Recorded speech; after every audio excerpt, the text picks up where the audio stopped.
All right, here we go, ladies and gentlemen. Welcome to In the Paint. We are live on YouTube and StreamYard, as you can see. My name is Rodney Jones. I'm your host slash moderator, and joining me is the man that created the show, Mr. Mark A. Cunningham. How you doing tonight, brother? I'm good, man. I'm just dealing with you guys and hilarity before the show. I hope everybody had a great weekend and enjoyed the Super Bowl. More Right. snow coming, so Ugh, everybody be prepared. good Those on the God. East Coast. Good God. Yeah, listen, and we also have our dude Chandler from Rochester, no longer there in Rochester, but he's here with us tonight. How you doing, young sir? I'm good. I'm from Petty. I live in Pettyville.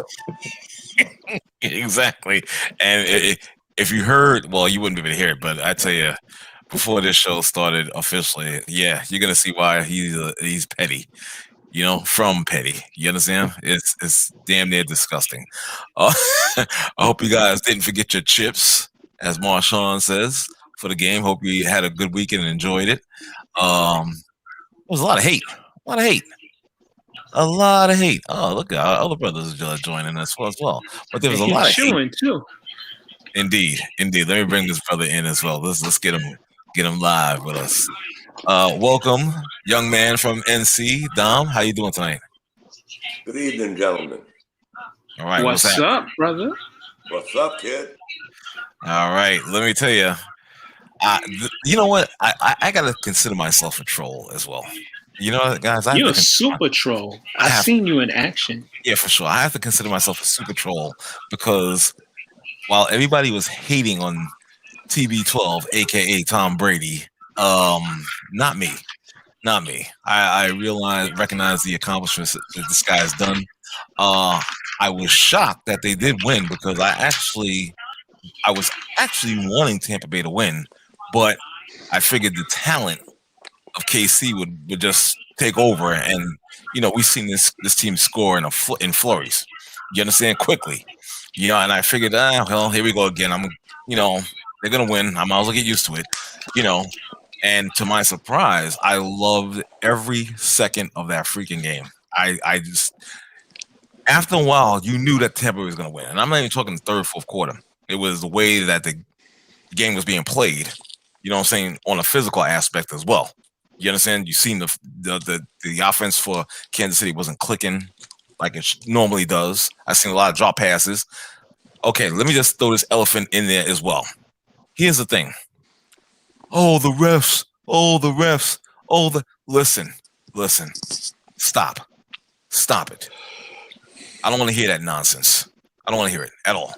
Okay. Hold on for a second. Let me bring somebody else in as well.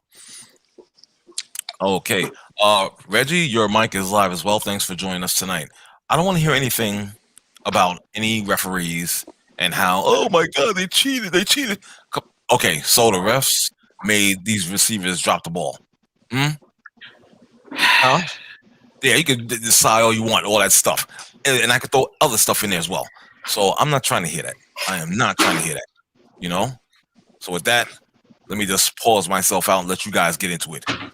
You are, sir, ridiculous. The refs was in the pocket. Oh, They was paying. You didn't see Tom Brady walk over to them? Yo, come on. check now. No, I'm joking, but the refs did make themselves too involved in the game, and they didn't Here we go. They didn't let KC play because on the other side, I think they called one penalty the whole game on the damn Tampa Bay Buccaneers. But listen, like you said, they dropped balls, and I mean the penalties. They had some penalties. Stupid ones, yeah. Tampa Bay was a more physical team. Tampa Bay came to play. Salute to Todd Bowles for calling an excellent game as the defensive coordinator. Shaq Barrett, JPP, and Dominic Sue. I know Mahomes is having nightmares right now. He was like, "Yo, get him away from me." They just and they took away Hill. They took away two safeties deep.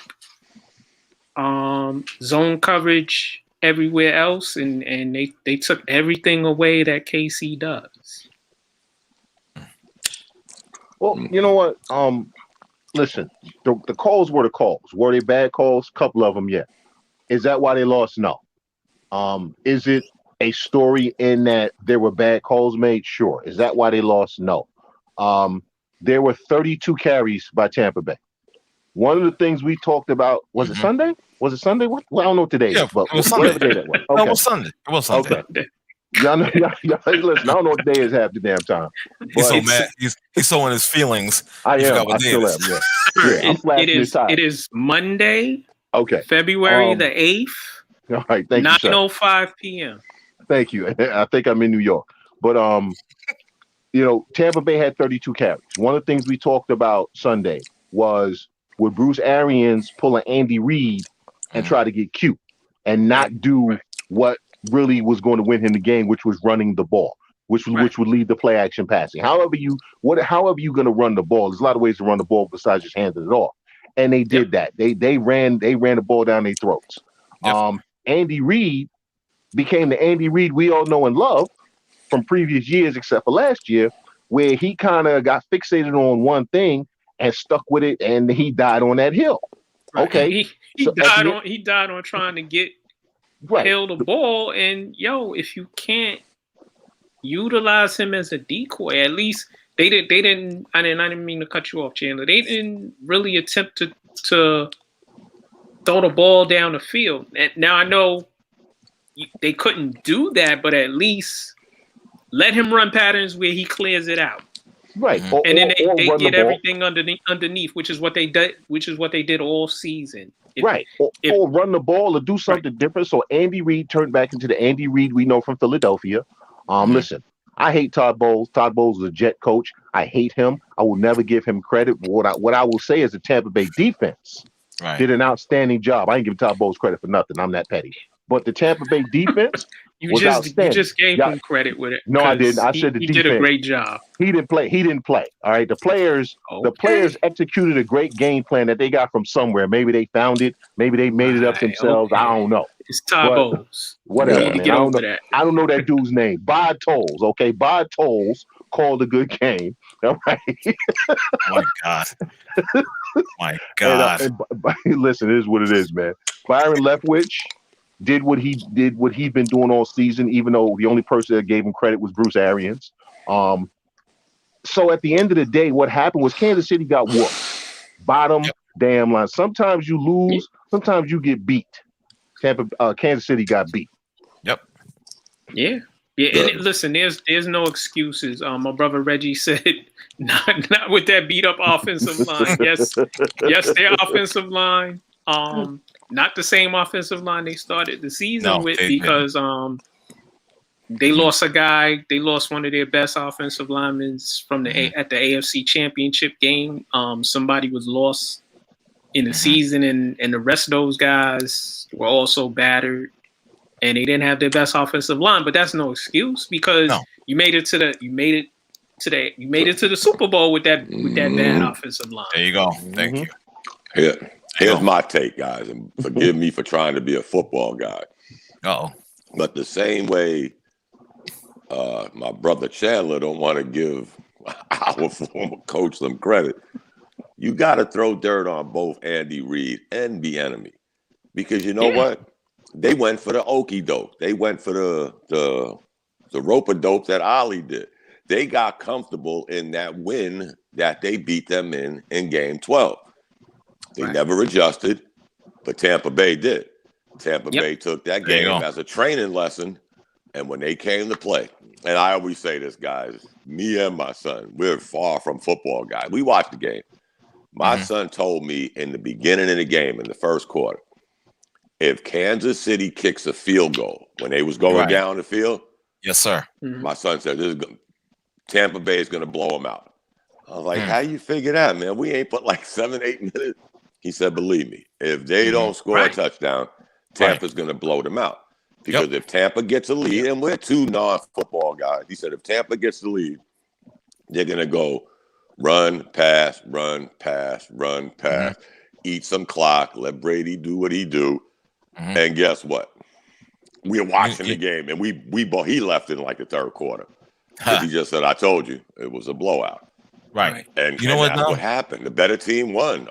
You know what, Dom? You know what, Dom? I can't lie. I felt somewhat similar, like your son, except it came at a later time, like when it was like 21-9. You understand? Especially when they had the ball and they was driving. That's when they had 6. I said, if they don't score here, and I think Mac, I was talking to you a little bit too. Right. I said that they need to score here in order to make the game, in which you can't count them out. Once I saw that field goal, I was like, that's it. Right. That's it. That's got to be it. Right. Think of this. 1 minute, Mark. Think of this. Go ahead. Tampa's up 7-3. Right? They go for the touchdown. They kick a field goal. The game's over. They win 10-9. Their defense just they showed the defense did what the Giants defense did to Brady. They made him play happy feet. They made him run all around the field all day. And guess what? Some passes were dropped. Here's the funny thing about the calls, guys. Even with the calls, you still got to capitalize on said call. Right. And they did. They just did almost everything picture perfect. Right. They made Mahomes run around. And guess what? Hill still had 73 yards receiving. You think he was really going to get 200-something yards again? No. And what he did, he got payback for Taunton from the last game. He ran crazy on him. He had 3 touchdowns, almost 300 yards receiving, 269, I believe. And they didn't let him run all over the field. They had somebody when he was in motion, they had somebody follow him. When they like to do the bubble screens. Couldn't do that no more. That's right. They had a spy on Mahomes.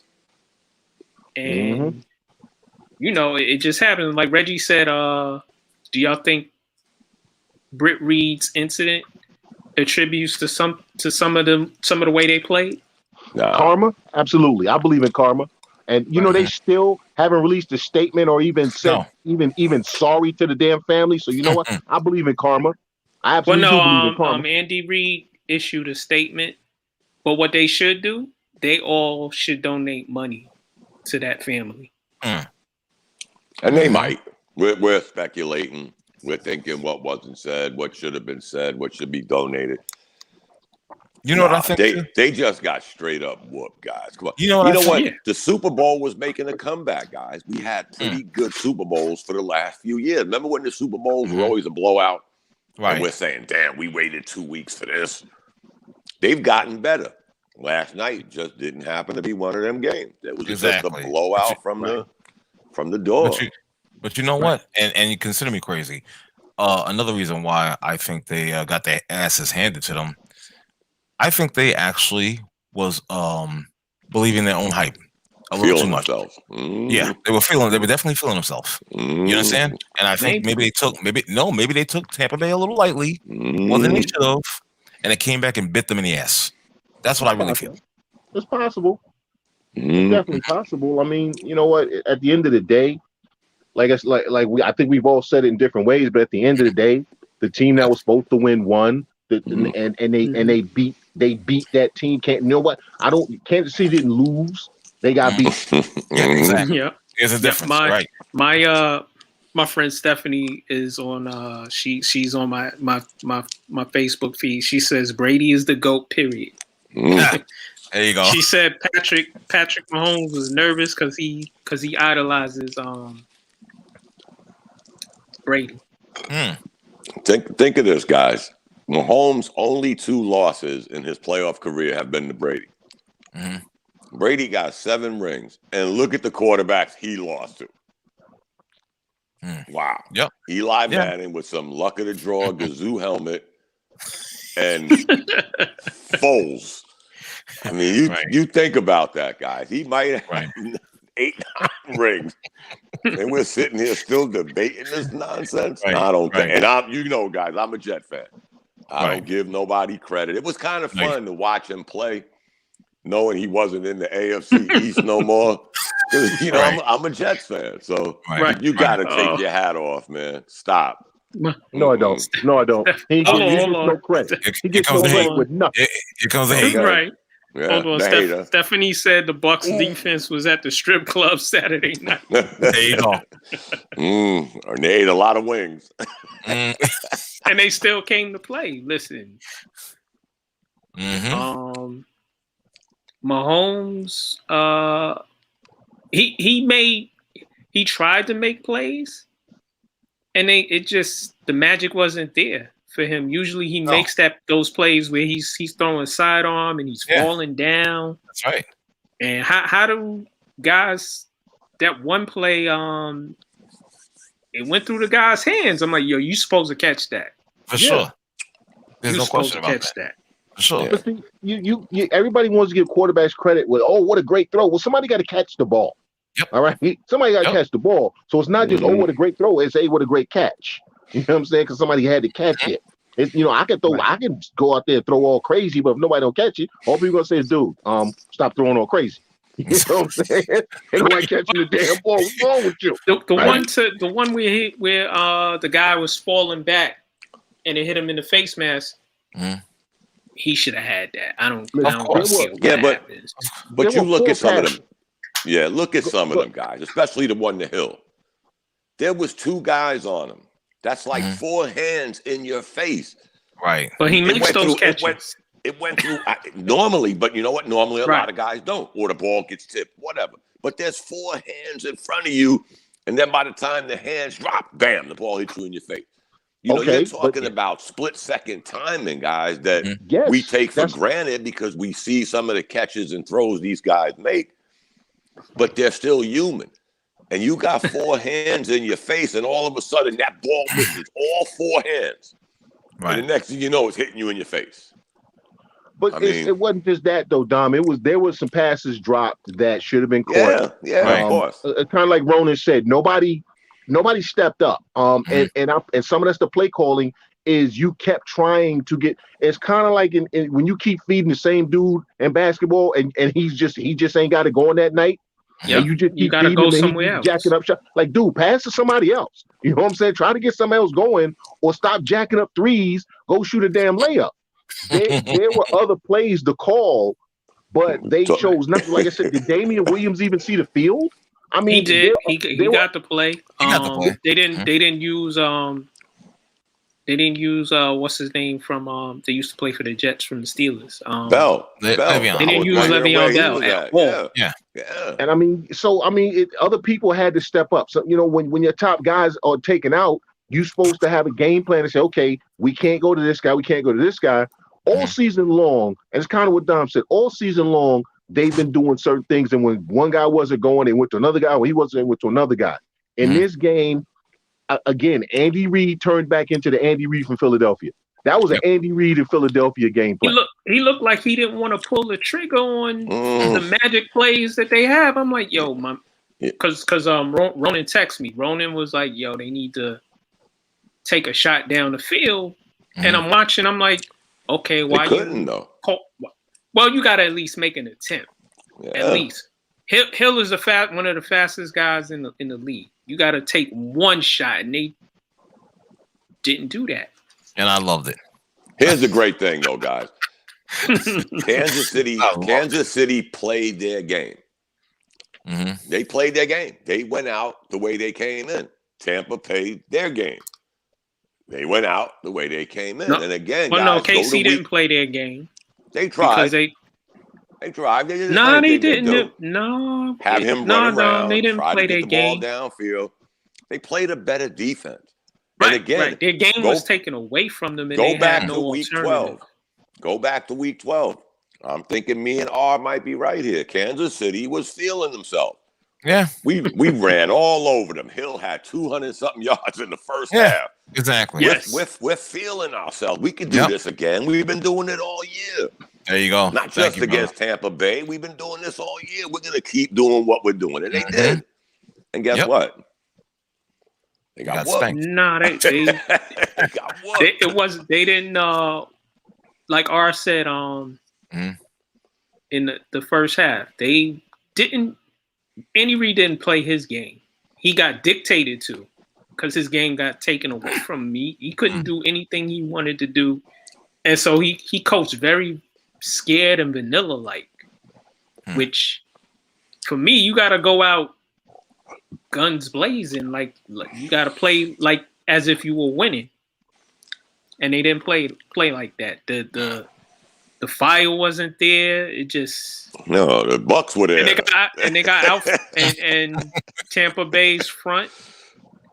What are they saying in boxing? The bigger man imposes his will on the smaller man. Kansas City is a finesse team. Tampa Bay put the beats on them. They turned Fournette loose, which we spoke about on Sunday. Yes. If they turned them loose, Tampa by Bay the way, muddied I hate Tampa Tom Bay Brady. muddied the waters. Tampa Bay muddied the waters without rain. Yep. Exactly. and hold on. And let me give a special shout out. You're about to lose your damn minds when I say this one. Let me special shout out to Rob Gronkowski. Gronk. Who? Gronk. You heard me, motherfucker. Gronk. Rob Gronkowski. The guy that got 2 touchdown receptions in Super Bowl 55. Yeah, okay. You must not have been watching. You must have been sleeping during the game. Or watching Lord. What was you watching? I was watching The Hobbit. I should just remove him just for that alone. I know. I think when Chandler goes to I think when Chandler gives blood, you know how you get that HDL and LDL? His HDL be blowing up. That hate. He don't give up. He does like Tampa Bay did. Yeah. Yeah. Chandler don't what give about up that hate. Antonio Brown got a touchdown pass as well. And he got a ring. Yep. Yeah. Go figure. How about that? Yep. Listen, Tampa Bay did what the Patriots normally do.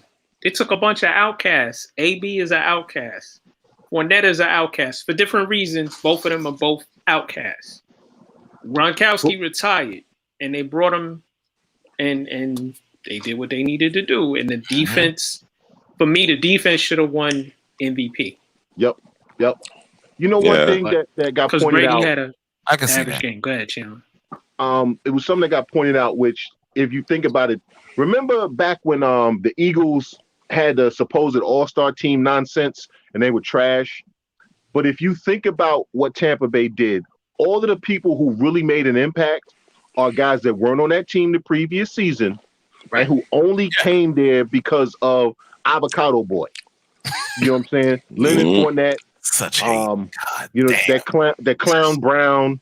You know what I'm saying? But think about all the people that really made an impact in this game. They only came there to play with Avocado Boy.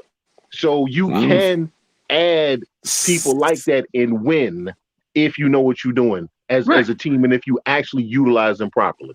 Right, which Bruce Arians did. He said he want to run it back. He'll be there next year. My question to you guys is, if he steps down in the next 1-3 years, is Byron Leftwich going to get that job? Nope. He just got hired not long ago. Where's he going? No, he's been here about 2-3 years. Yeah, where's he going? You know what? This is what Tampa Bay was like before. Remember? Great defense. Won the Super Bowl with great defense. Back in they gave Chucky all the credit. But that was somebody else's team. Right, exactly. They was a good team. They was a great defense. And here comes Chucky, who couldn't get out his way anywhere else. He hits pay dirt, no shade. And then Tampa Bay does this, 20-something years later, that hard-nosed defense in your face. I mean, you just got to give credit where credit is due, guys. Again, I had no nickel in that dime. I could have cared who won. I just had a funny feeling Tampa Bay was going to win. Did I think they were going to blow them out? No. Right. But I had a feeling they was going to win. I thought Brady would come through. Brady threw for 100 and something yards. And they won 200. the game. He threw 200 yards. He threw for 400 and something yards against the Eagles and lost. So, I mean, I hear there you. goes that yin and that yang. I hear you. Let Let me bring my man Double D. What's up, Double D? How you doing tonight, man? What's up? I know you watched the game yesterday. We ain't have to work. Yeah, that's true. Huh? Yeah. You know what? It happened. I was telling one of the guys I worked on Friday Yeah. that it's probably going to be defensive game. How I didn't expect it to be a defensive blowout, though.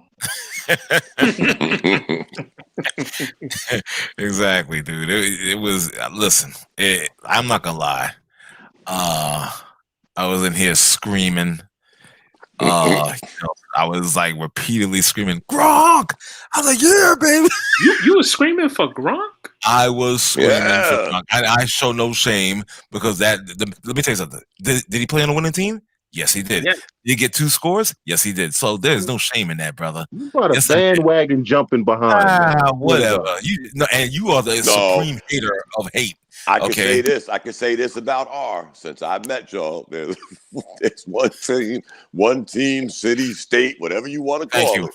Thank you very much. He ain't never jump on that wagon for some strange reason. I don't think we ever touched on it. Why he hates? But hey, his Chandler hate paid dividends this year. That's all. You know what? I'm gonna keep. If the Giants aren't playing against Tom Brady, I ain't making no predictions. I ain't saying nothing no more. Yeah, you need not to. Even the dead clock is right. Even the dead clock is right twice. Why you gotta go there? Because you and Sir Chandler, especially Chandler, has such hate for a certain quarterback. You know what I'm saying? And it gets to this level of personal. You know what I'm saying? Why? Because I said his wife, kids, and Nana all need to kick rocks with open toes. I think that's just cold. Last time I checked, it was like F Brady and F his wife and F his kid. I said that too. Yeah, I know you did. It's documented, so you can't deny that. You understand? All we have to do. Don't forget his parents. We gonna add his parents, his grandparents, his dog, his dog walker. Mark and Chandler sending out hit squads, man. Y'all I'm trying to tell you. But no, I say all that in fun, you know. No, you don't. No, you don't. Everything. No, but whenever I ever said everything that, Massachusetts stop for run team. I do. But when have I ever said Tom Brady was trash? See, y'all got quiet. Okay, we did quiet. I read one of Ronan's little posts. You know what? A couple of quarterbacks in the playoffs outplayed Brady. They just made too many mistakes in the route of outplaying Brady. Brady outplayed Foles, and the damn Patriots lost. See, my brother, my king, Moody Jeffrey, our brother Jeffrey. He said, "Yes, I did say that." He said he wasn't mad at me, and he also said, "This is just facts. Tampa came to play. No refs determined the game. Brady established himself as the QB GOAT." And hold on, let me finish. No, let me finish. And he said Mahomes will see plenty more Super Bowls. That's just what it is. But he said, I wasn't rooting for none of them. If it ain't the Giants, the game don't matter. Hey. Oh, man. You won't be rooting for anybody no time soon then. Yeah, right. That's how I feel. I was rooting against Brady. That's all I know. I was rooting against Brady. We know that, Chandler. Brady could have been playing a little league team, and you just said, "Damn him, kick rock." You know what? Kill his mother at the concession stand. This is what I love. I love seeing people in their feelings. I'm sorry. But you know I'm not really in my feelings. I'm joking. Yeah, okay. You're jokingly in your feelings. And I'm not even talking about you, Mac. Not really. I love seeing other people that have been on our sports group on Facebook and whatnot. Right. And wow, holy Jesus. I'm just like, is it that deep for you? I'm just like, wow, man. Do you need like a Kleenex? You need a special? Seriously, I'm just like, yo, that's good. You know it's my favorite meme though, and I had to post it. The little girl with the yes, that was me. Yeah, that was me. No, the best one was Brady with Mahomes on his shoulders. Take your kid to work day. Yeah, that was great. I started crying when I saw it. You know what I learned though, on that in the Facebook. Yeah, it makes me proud to know somebody like Chandler, because that place be full of hate and dark. Yes. The first person I think about is, where's Chandler? Why ain't Chandler saying? But you know what though? It's not even really to have anything against him. I mean, I'm not a fan. I'm not gonna lie. I'm never gonna be a fan. Okay. Because I believe he's gotten way too much credit. But it's the slurping that comes along with it, where they will denigrate. They will denigrate. This isn't that kind of. No, go ahead. It's a family show, guys. Yeah, okay. I ain't say what I wanted to say, but they will go out of their way to denigrate somebody just to try to lift this dude up. You don't have to put someone else down to talk about what this guy's accomplished. That's the part of it. And like I said, that's not him doing it, but it's all of the crap that it's kind of like with the whole, and I hate to bring his name up because then it involves into something else, but the whole LeBron hate thing is they turn it into a conversation that don't need to be had just in order for them to say that somebody's good. You don't have to put somebody else down to lift this dude up. His accomplishments speak for themselves. Agreed. You know what I'm saying? So it's the sycophants who truly listen. I'd punch them all in the face one by one. I'd line them up and just punch them in the face. Right. So Tom Brady is not the GOAT for you. No, he'll never be that for me. But that's my personal preference. That's my personal preference. But he's an all-time great, right? You're asking the wrong guy. If you know what? Yeah, please stop. He will. Okay, his accomplishments put him in rarefied air. Put him in a place that cannot be assailed. Okay, but I will never say I think he's the greatest of all time, because that's not my. I prefer another quarterback to him. Well, no, I said you said not great. I said, but he's an all-time great. His accomplishments rate every good thing that somebody wants to say about him. I just won't say it. Right. What he did yesterday puts him not only in rarefied air, but the rarest of rarefied air. Right. Because you look at the Montanas, the Bradshaws, they all did it on one team. Joe Montana did go to Kansas City. They didn't win a chip. No, but he played well there. I don't care how well he played. This guy left a stellar organization with 6 rings on his hand. Right. And the next year, he wins. I've never seen nothing like that guy. I was thinking about this all day when I read y'all's promo for the show. Yes, I'm trying to think of any athlete that did that. Left a dynasty, and that year they won a ring in basketball, baseball, football, fucking soccer. Nobody ever left a dynasty, but Moses Malone left a championship caliber team in Houston, which was mainly on his back. Went to Philly and won a ring. I don't think they won a ring that year though. LeBron? No, they did. I think it was the next year. It was like the next year or the year after. Okay. LeBron I think the closest. Didn't do it. No, the closest you're gonna come is Kareem. Did Shaq do it? Did Shaq do it his first year? No. When he left LA? No, I went to Miami? I don't think it's Kareem. I think it's Kareem. No, it ain't Kareem. I'm saying he's the Kareem had a closest. big drought between Milwaukee and LA. That was a big drought.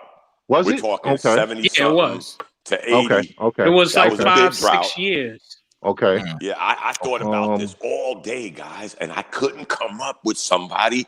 And again, guys, y'all know I ain't no Brady fan. I ain't no individual fan to begin with. But I sat and thought about this all day after y'all posted this. Didn't use Google.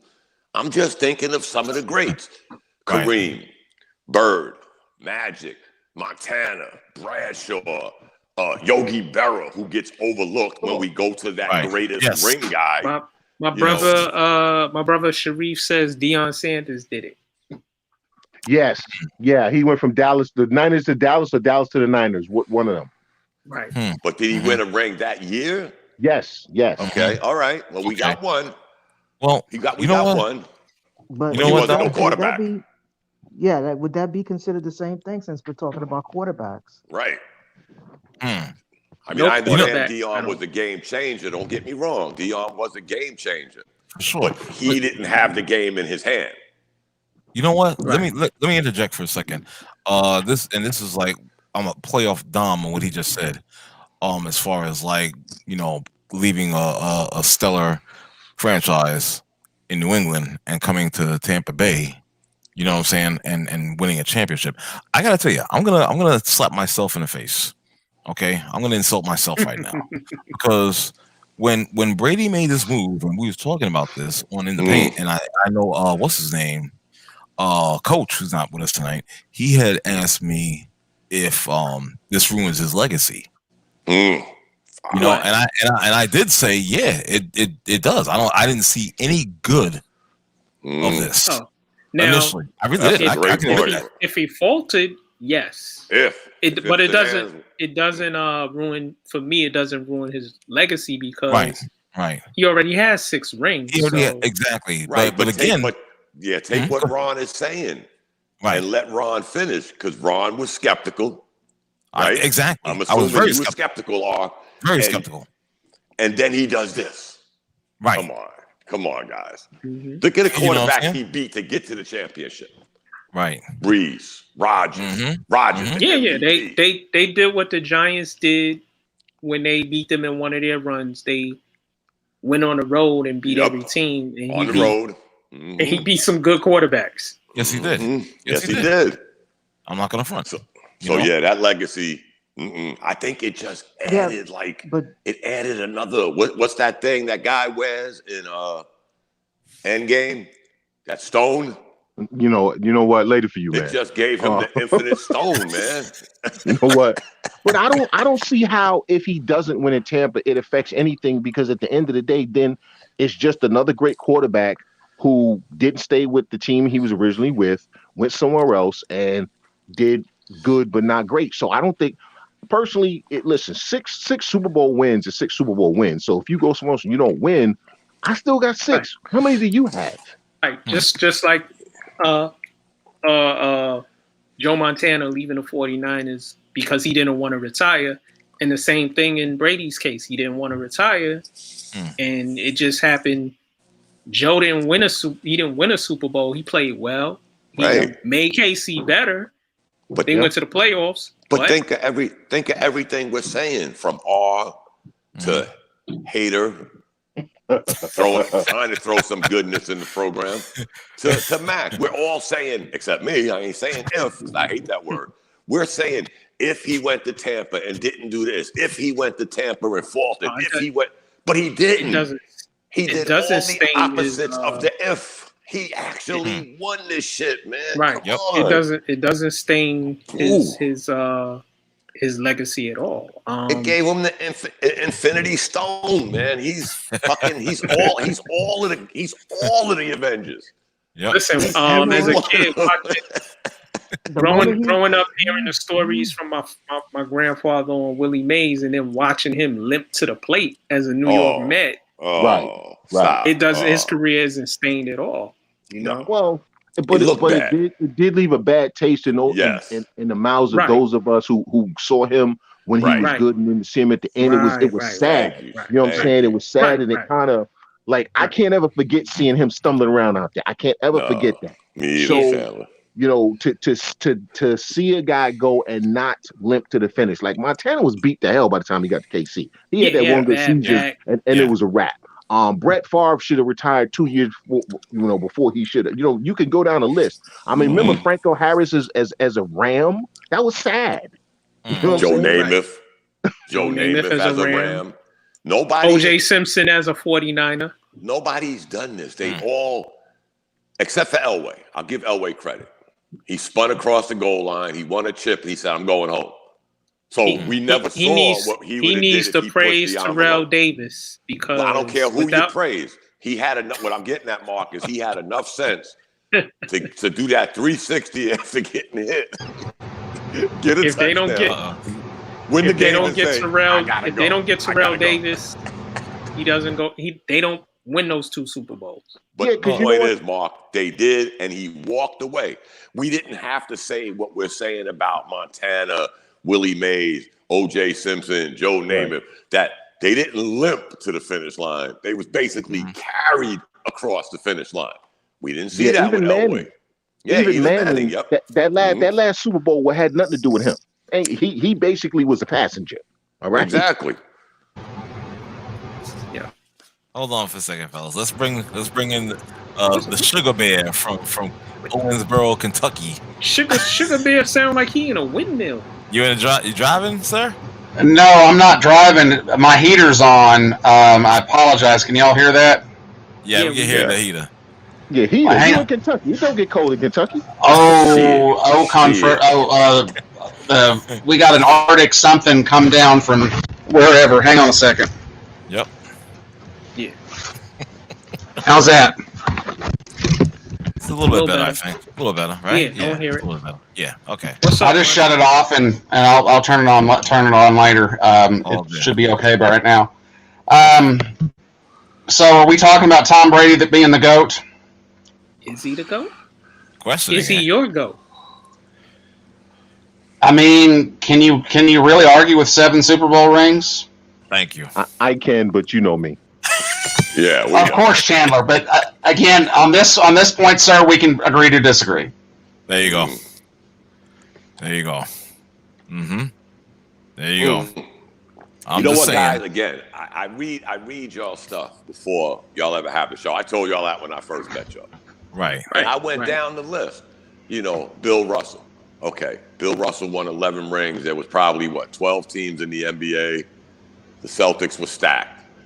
The Yankees, Yogi Berra won 13. The only thing I could give Yogi credit for, Yogi won 13 rings, 3 MVPs, but he had to deal with pitchers. So he was like not only the MVP and the champ, but he had to deal with a pitcher and what the pitcher was doing. Caught the only perfect game in World Series history. Again, though, he had to be a psychiatrist. Right. Somebody's mother. Right. Different era. Yankees were stacked. When you look at football, especially football guys, and we talk about this all the time, with all their constant turnover, you know, that makes it even harder to do this shit in this era where the athletes are better, bigger, faster, stronger, steroids, non-steroids, whatever you want to say. With the constant turnover in sports, which we didn't see back then with the Yankees, the Celtics, and basically any other dynasty you want to go back in the days with the Lakers. You know, you didn't see this kind of turnover, even the Knicks. The Knicks won their 2 championships basically with the same team, but Earl Monroe. So you saw little turnover. So the continuity was always there. Blah, blah, blah. Now, again, and then you flip the script. Not only is the turnover great, the guy that led you to the Super Bowl was part of the turnover this year. And put that shit in the basket, spin it up, and they come out winning the Super Bowl. Okay, let's be honest here. Let's be honest here.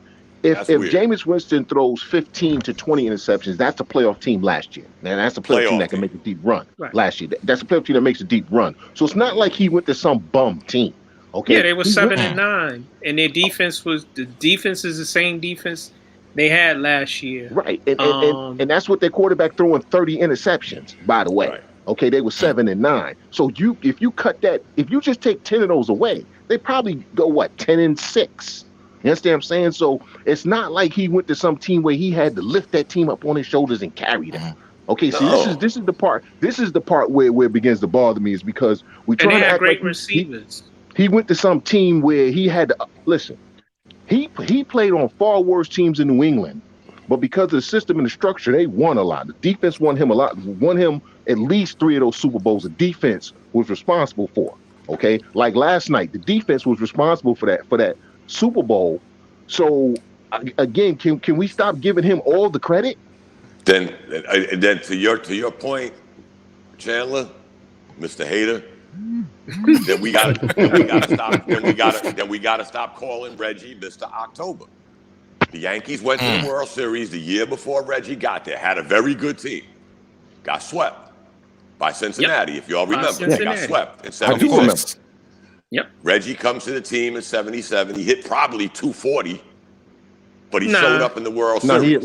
He around 270 actually, but see, Reggie put them over the top. Reggie put them over the top, and I'm not saying that Brady did put them over the top. And that's what Brady did. Okay, but in And the think about Super Bowl, one thing, Chandler. Hold up, Chandler. One more thing. Take all those great players you was talking about, all the players they had last year. Didn't none of them have an impact on yesterday's game? exactly, None of them. exactly. None of them. So on the stop giving defensive Brady all the side, credit. You had Stop giving Fournette, Brady credit. you Listen. have Fournette, you have Brady, you have Right, Gronk, you right. have AD, all these guys that came to that team to play with this dude. So They who all put him over showed the up top? yesterday. So who put him over the top? Was it them or was it him? It was him. You How was gotta it give him him if credit. How was it him? If those guys don't come, they don't win. So how was it him? They came because of him. I don't care why they came. They're the ones who won it. If they don't, if he don't come, and they go to that team, do they win it? No. They make the playoffs. Yes. They make the playoffs. Yes, probably. They don't win They don't win the Super Bowl. I don't know that. They might. Okay. Again, Chandler. I'm smelling the stench brother. of hate. I'm smelling the stench of hate coming. My brother hater. That's all ifs. We can't talk ifs no more. This actually happened. Right. We'll wake up tomorrow and he'll still have 7 rings and the Bucs won the Super Bowl yesterday. We can't talk ifs no more. Not this time. What I want to do, if you guys don't mind, just a slight little left turn. I want to do this because my boy Double D Dwayne is with us live, and he had an interesting post earlier today. And I think Mac, Chandler, and I were discussing it previously before we came on the show officially. Let's get into a little bit of that. Now, I know Chandler had a problem with him being dead. Yeah, well, I'm blown away. I'm trying my best not to laugh here. He had a problem with the designation of Tom Brady being called the GOAT. You know what I'm saying? Now, he felt, and Chandler, correct me if I'm wrong, that he shouldn't get that because they make it seem like he got the designation of being GOAT across all sports platforms. That being NFL, NBA, MLB, and what might have you. You understand? He had a problem with that. I have a problem with that. I'm like, okay, you can't really say that. It doesn't go across the board. You know what I'm saying? So let's get into a little bit of that. For me, he's a cheater. No. So that's a blemish. Hey, that's a blemish. That's a blemish. Did he not cheat? Did he not cheat? Yes or no? Yeah, but it's almost a weird conversation. But let me finish my point. Go ahead, hater too. Exactly. No, blemish. You hang out with Chandler on the off season? No. But if you can't be the GOAT and be clean, you got to be clean. You cheated. Yeah, but the team cheated, Mac. I mean, I don't really care about. He cheated. He cheated with the ball. So okay. They played with the same ball, so that's the reason why the other team couldn't run the ball. But anyway, let me finish. Thank you. Thank you. Damn, Chandler coming through in the clutch. Exactly. I'm going to bed. He's not my GOAT. What? I don't take away from his greatness, despite the cheating. Ali is a GOAT. Right. Ali is a GOAT. Kareem Abdul-Jabbar is a GOAT. Bill Russell is a GOAT for me. Magic Johnson is a GOAT for me because of what he did, winning an NCAA championship, and then the next year you win an NBA championship and you're only 20 years old, and in the last game you balled out, and his career stellar. Those are GOATs to me. And like I said, Tom is a great quarterback. I hate these GOAT discussions because then so do I. It makes me look at people a certain way when they're great, and I sort of have to disparage them because of somebody else. And it's all context to what other people believe and see. So take Magic Johnson for an example, Mark. Great example. Right. But he was the number 1 pick. Tom Brady was a 105th first round pick. Okay. Not 101 in the first round. He was a 101st pick. Right. So that's a strike for him. That's a strike for him then. No, that's a feather in his cap for him. Because if you go that far in the draft, let's be honest. Right. Who really had a lot for this guy? Well, it's both for me because he didn't come in and take over either. It took him a minute to get where he got. And the only reason he got there is because of Mo Lewis.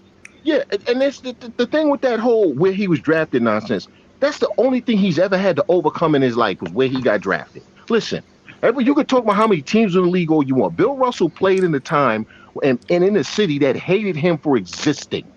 Okay? The only time they said anything nice to him when he was on the court. Okay? They would have just as easily killed him as looked at him when he was off the court. He won 11 championships. One as a player coach. Okay?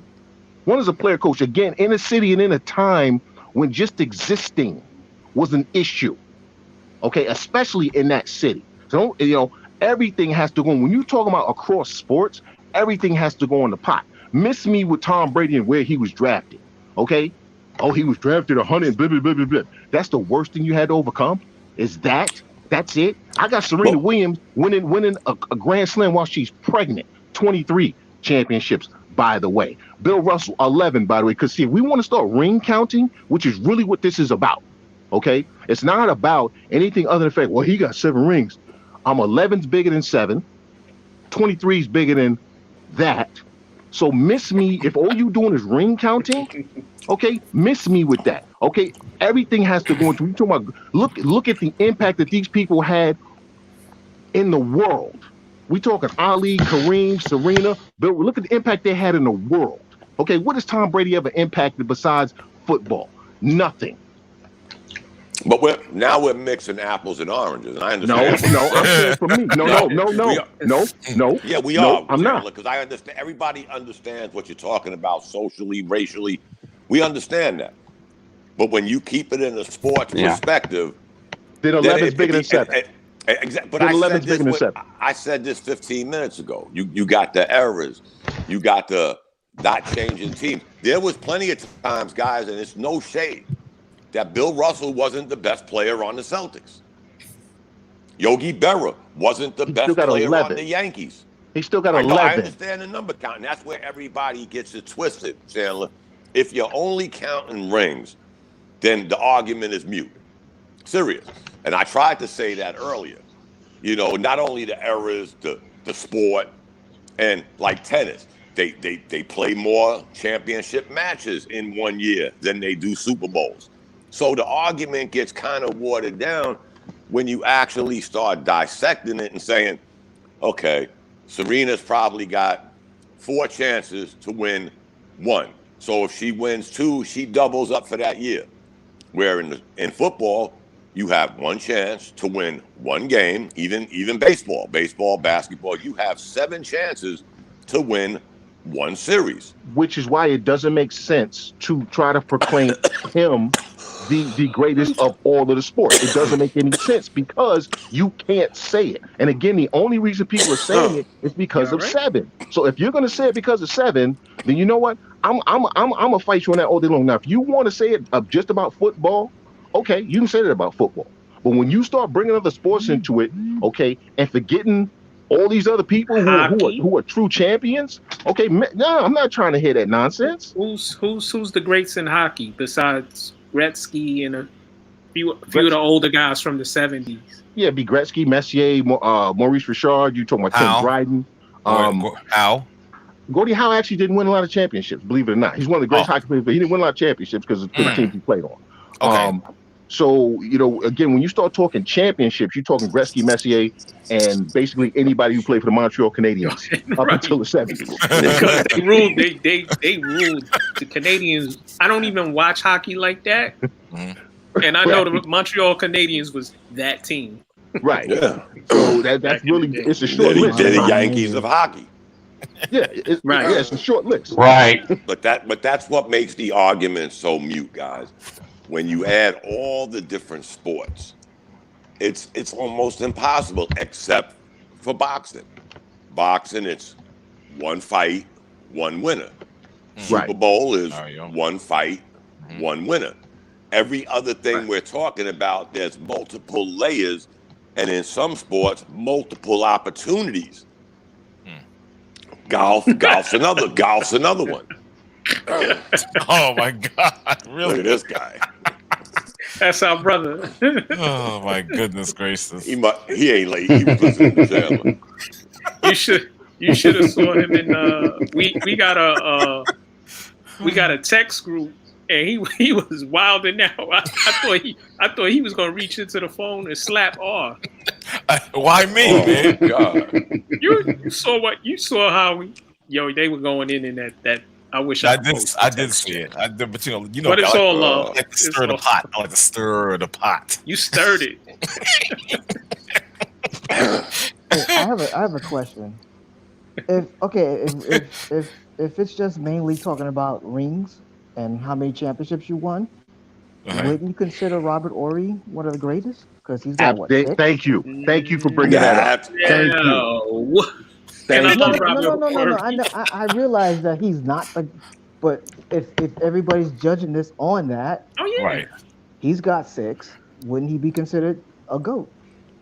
Based on the way they do things now, yeah, because you got people trying to put Andre Iguodala in the Hall of Fame because he won 2 championships. Right. And some of them are not in the paint group, and I was sitting there going, Andre Iguodala, really? Now, don't get me wrong. He's a good player. I love him. Now, he was sort of a B+ player or a B. He wasn't an A. Right.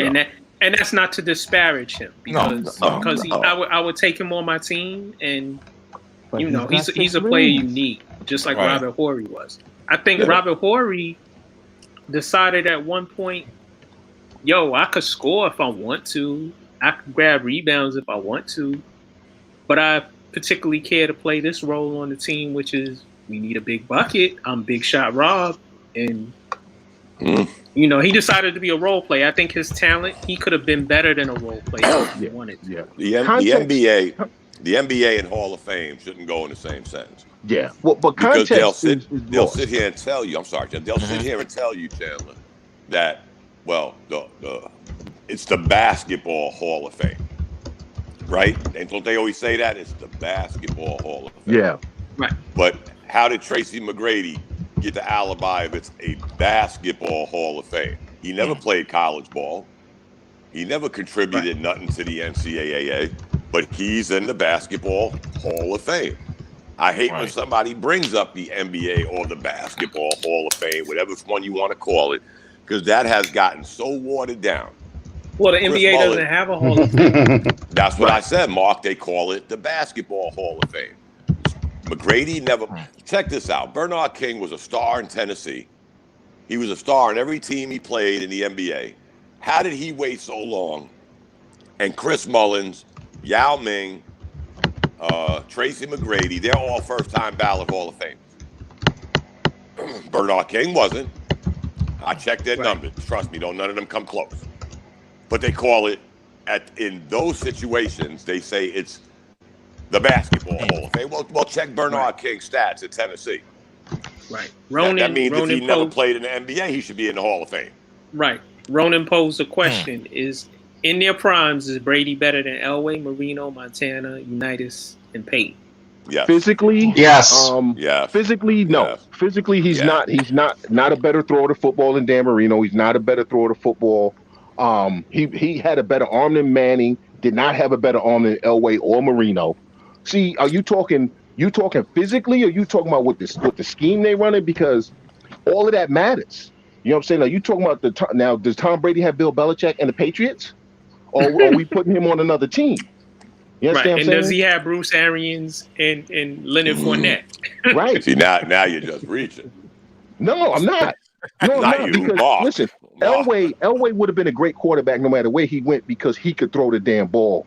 Okay, and Tom Brady, if you look at it, when Tampa Bay was losing earlier this year, why were they losing? Because they were asking Brady to be something he's not. Was a guy who drops back, 7-step drops, fling it down the field. That's not who he's ever been. He's a play action guy.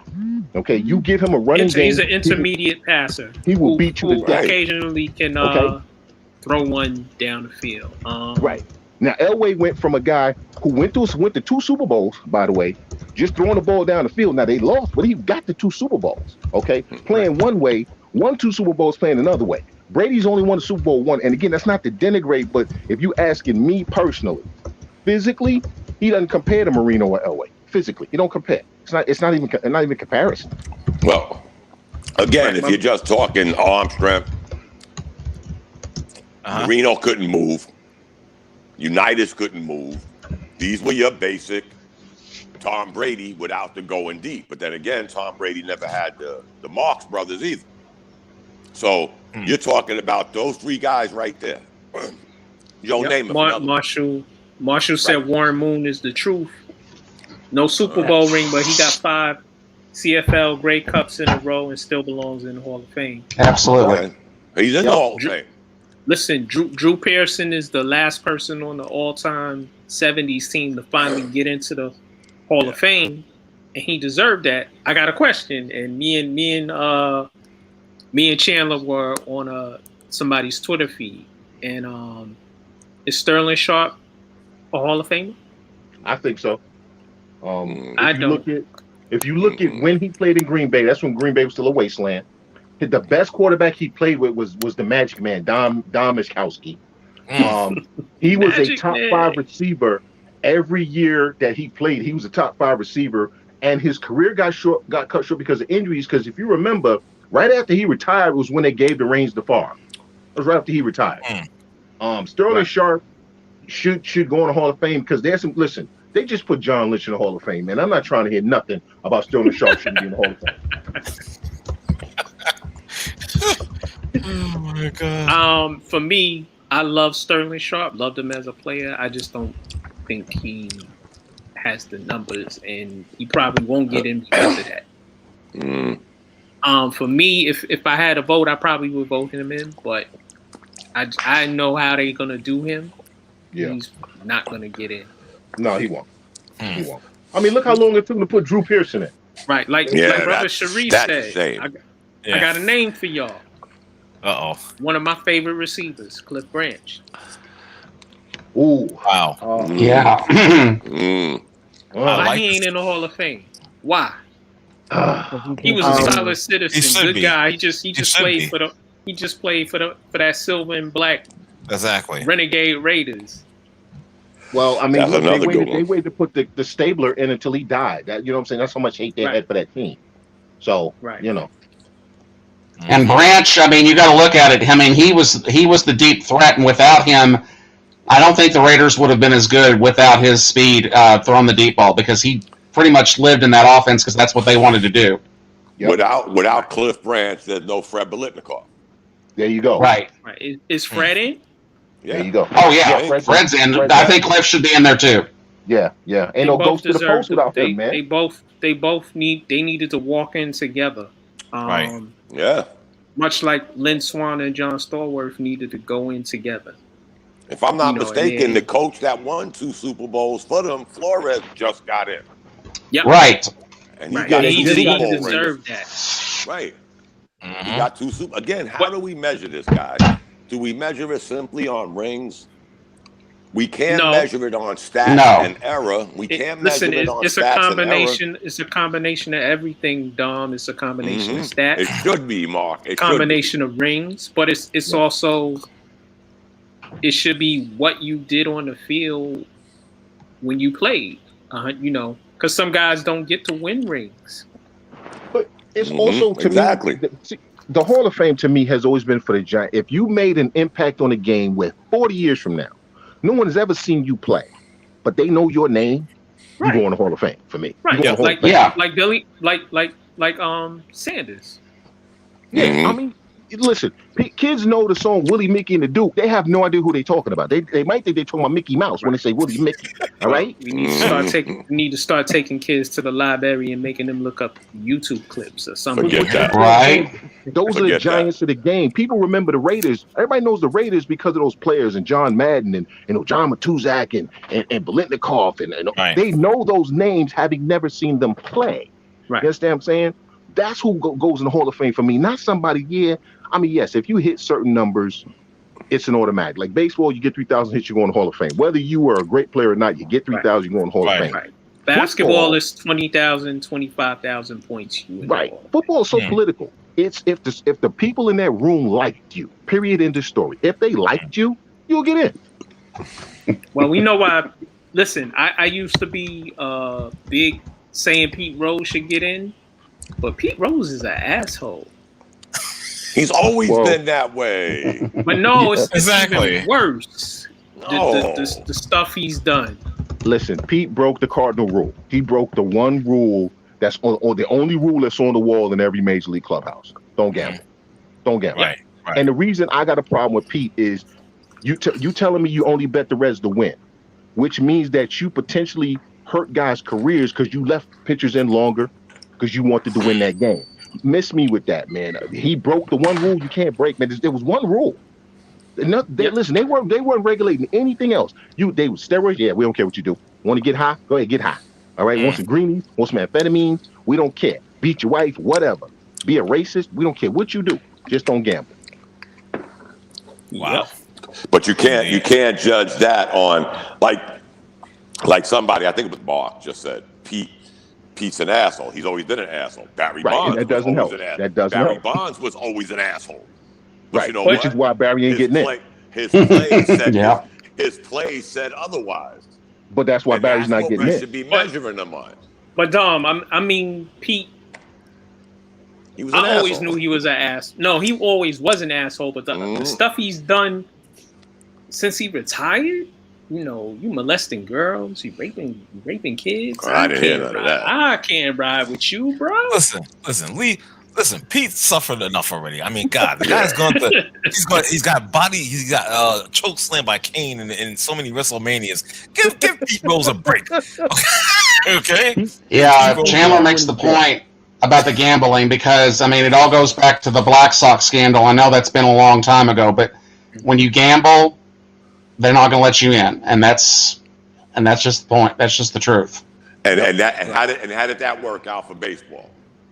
They blacklisted Shoeless Joe, never betted on the game, had the highest batting average in that World Series, had no means of fixing the game, but they blacklisted him because of said scandal. Right. Nobody's saying the Black Sox didn't cheat.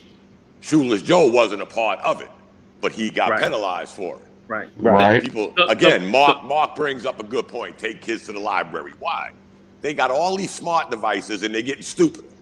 So you're gonna take them to the library? They might burn the shit down. I don't want to learn that. Get a Mac. Context is lost because I like what Ronan just said. Darren Woodson was a far superior linebacker. Darren Woodson was far safety. Defensive I'm sorry back. to John Lynch. Lynch is in the Hall of Fame. Woodson isn't. And you know what? Part of why Lynch got so popular all of a sudden is because the San Francisco 49ers are successful with him running the team. You understand what I'm saying? So it's never one thing with football. They try to. They keep adding. They keep moving the goalposts for certain people. For some people, you know what, Chandler? They do it for all of this. They do it for baseball too. They don't do it as much with basketball, but they do it too. And it's partly letting the media vote players in. No, because some reporters have hidden agendas against certain players, and you won't vote for a guy because he didn't give you an interview in '89. Fuck you. Yeah. Right. You know what pisses me off, guys, and y'all know I'm a big baseball fan. Baseball with their moral standards needs to stop. Yeah. They need to stop that bullshit. Because y'all don't have no moral standards. From the Black Sox to black people. Right. Drugs, domestic violence, the whole 9 yards. But when it comes to the Hall of Fame, we got this moral fiber. Only when it comes to the Hall of Fame, we developed this moral fiber. That's a load of shit. Iron Man. Yeah. Really, stop with that. And I'm a big baseball fan. So listen, Barry Bonds was an asshole, but from day one. So what? That's right. Listen, I tried to. I was working at a small publication, and we were trying to interview Paul O'Neill. He was an asshole. He was a straight asshole. But you know what? I can't say he wasn't a great Yankee because he did what he needed to do on the field. But he is an asshole. Right. Now Barry Bonds was a good asshole because Barry Bonds let you know he was an asshole. I don't need you. You're here reporting me. I don't need you. It's obvious that you need me. Let's not get this shit twisted. And that's where the wheels came off with Barry and the media. Now you take the media voting him into the Hall of Fame. Yeah. Really? Come on. Like I said before, Barry Bonds won more MVPs before Major League Baseball could spell steroids. So stop. If Barry Bonds would have retired 8 years before all this shit, he'd be in the Hall of Fame. No, he still wouldn't be in the Hall of Fame. He still wouldn't be because the same people would take voting. him longer. The same people voting, which would be holding other stuff against him. It's context has been lost by sports fans. Context has been lost. Because again, when we were younger, we would have arguments about our favorite players, but it was never. I don't ever remember having these definitive statements coming out like, "This guy's the best ever." It was, "No, my guy's better than your guy." Okay, but it was never, "This guy's better than everybody." I don't remember having those sports arguments because we understood the context of what we were talking about. We understood that we only saw American League guys, or if you were a Met fan, you only watched National League games, so you couldn't really talk about the American League players because you weren't watching them. You understand what I'm saying? Except for the All-Star game. But now it's again, and I forget who it was who asked about it earlier with the 7-ring thing. It's become about how many rings you have. That was suddenly, if you don't have a championship, your career doesn't matter. You know what I'm saying? Right. But who did that, Chandler? Who did that? We as fans didn't do that. No, the media did that. The media did and then the fans picked up on it and ran with it. Right. And now it's gotten even worse. You got the media, and then you got that other devil, social media, that, Mark says Kevin Knox is better than Mikal Bridges, and that's the end of the story. No, hey, I never. Whoa. You know what I'm saying. Don't put that out there, bro. You know what I'm saying. So,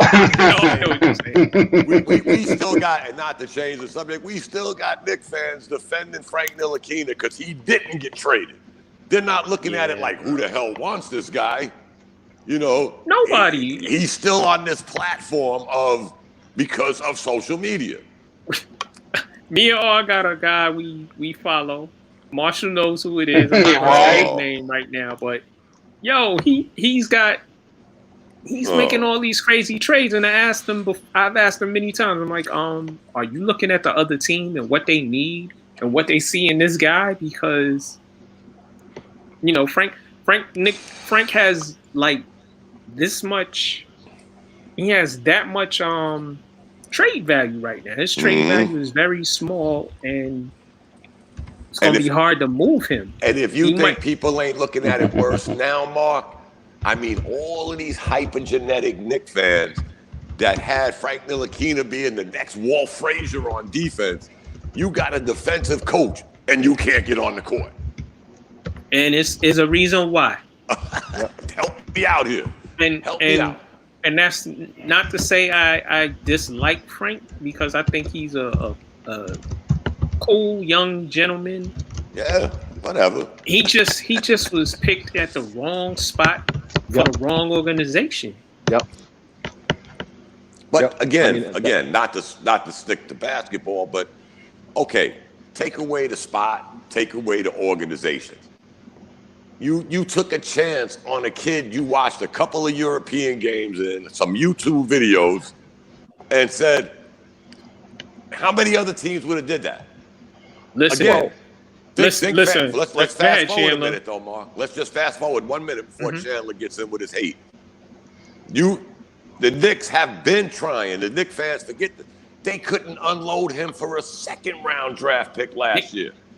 Knicks fans have an infatuation with Lance Thomas. That's all I got to say. Exactly. And the thing is, teams take chances all the time. There's a lot of foreign players teams take chances on. Now, I would hope that the scouting department had done more than just watching YouTube videos. I would think that they did. But Chandler, I don't mean to cut you off. I watched the YouTube the YouTube videos of Frank, and I said, "Yo, nah." Which is why I'm a basketball guy, and I'm like, nah, y'all shouldn't have drafted him number 1. Maybe you draft him number 2, and you send him to the G League. Go ahead, Chandler. But that's why I said I would think that they did more than that. They saw some potential that they thought they could bring out. Now, he came to an organization that at the time he got there was trash for player development. We all understand it's trash. Now, we'll never know what he could or could not be until he goes to another organization, if he goes to another organization. Right. Like we're going to see with Dennis Smith Jr. Exactly. Exactly. Dennis Smith came here at the worst possible time in his life, in his career. It was a bad coach, bad management, and he had the issue with his mom dying. And you know what? It hit the kid because if you just look at his body this season, he looks like a basketball player again. You understand what I'm saying? Last season, he looked like he was easily 30 pounds overweight. Easy. All right. Now he looks like a basketball player again. He's going to an organization where he'll get to play. There won't be people constantly carping at him, and there won't be really any pressure where they can kind of basically build him back up from the ground up because he needs a complete tear down and rebuild. Tom Thibodeau didn't feel like they had the time, but I think Thibodeau respected him enough to move him somewhere where he would still get an opportunity, which tells you that there's talent. And Tibbs was going to let him go. You know, he requested last week, yo, let me go to the G League so I can play. Right. And I can work on what I need to work on. And Tibbs, you know, Tibbs is a real coach and a real man. He's a professional. Yes. And the thing is, what Chandler's saying about, I told you all the story. I saw Dennis Smith at his worst moment. He was actually home for his stepmother's funeral. You know, and he didn't look good. Right, black at you. And that's when the wheels were coming off him. But you know what? I watched this kid from high school in person. So I just found it strange that somebody could fall, and it happens, don't get me wrong, that somebody could fall that far that fast. So in the back of my mind, I was hoping the Knicks would get rid of him. He's going to have to do what Trey Burke did. He's been humble. Ready to say that. Yep. He's been humble, and he's going to go to Detroit, and he's going to work, and hopefully they're you know, the behind the scenes, their coaching staff will build him back up because I see potential in him. Yeah. For Frank, I don't see. He's not a point guard. No. He's a role player. He's an Alex Caruso type. You understand what I'm saying? Where he's a guy that you have a specific role for. Listen, I want you to chase this dude all over the court. That's your job. Okay. He's going to play 10 minutes, maybe max a night. And on a good team and a good organization, could he be utilized properly? Yes. On the Knicks, when we needed a point guard forever, it was a bad pick. That's at the end of the day, it was a bad pick. Right. And they held on to him because no one wants to admit that they made a bad pick. But this is the thing, Chandler. This is where the wheels are coming off that shit. Because ain't nobody in the front office, on the bench, near the garden, had a nickel in that dime. And guess what? There's one more that's getting ready to drop. You see the handwriting on the wall. Kevin Knox will not be a Knick much longer. Well, no, he won't. Hey, he has until in the short term. He has until the trade deadline. If they can't move him, maybe they move him, maybe they don't. He has this year to unseat Burks and unseat Bullock because those are the two guys who are in front of him. Yeah, which ain't gonna happen because he still doesn't have. I don't care if it was me and you in front of him, Mark. Again, we have to stop looking at, and I think this new Knick regime, and I said this when they put all this shit together. The culture, the attitude, everything changed the moment they signed Tom Thibodeau. Right. You know, Tom Thibodeau ain't into this. Oh, because we drafted a guy number 6, he has to play. Ask Jimmy Butler about that. Jimmy Butler about that. Jimmy Butler earned everything he got. Right. Like Knick fans earned everything he got. Right. Knick fans. We drafted Obi Toppin high, number 8, right? Obi Toppin is talented, but he's not ready right now to play extensive minutes. And I have guys sitting there talking about, yo, you know, they need to play him more than 10, 12 minutes. I'm like, listen, he might be solid offensively, and that's debatable because I watched him get in games. Right. And he looks shaky offensively. But he gives effort. Right. Defensively, he has no clue, which means you're not going to play for this coach because he's a defensive guy. Right. And if, like, I watched a play a couple of days ago, he let a guard get a rebound, and that's a no-no. Anybody that plays basketball, anybody who coaches, if your big man lets a guard come down the middle and grab a rebound, you're going to be sitting. And sure enough. Right. Let me ask you guys a question. Would he get minutes on the Lakers over Anthony Davis? No. So why the hell should he get minutes over Julius Randle? Well, because of Julius Randle's previous rep. But I don't care about previous rep. No. I'm with you. Finish. Julius Randle has improved every damn year in the NBA. I've been telling y'all this for months, years. I asked that question because Anthony Davis is averaging less points, less rebounds, less assists than Julius Randle. Right now. Let's not go back in the past, championship rings, all that bullshit. Every statistic, Julius Randle is outdoing Anthony Davis in.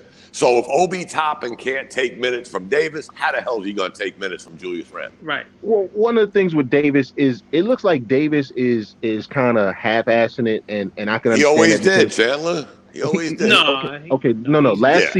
Last season he played hard, but listen, that team played longer than anybody, so I don't have a problem with them kind of. He's actually dealing with injuries, Chandler. Right.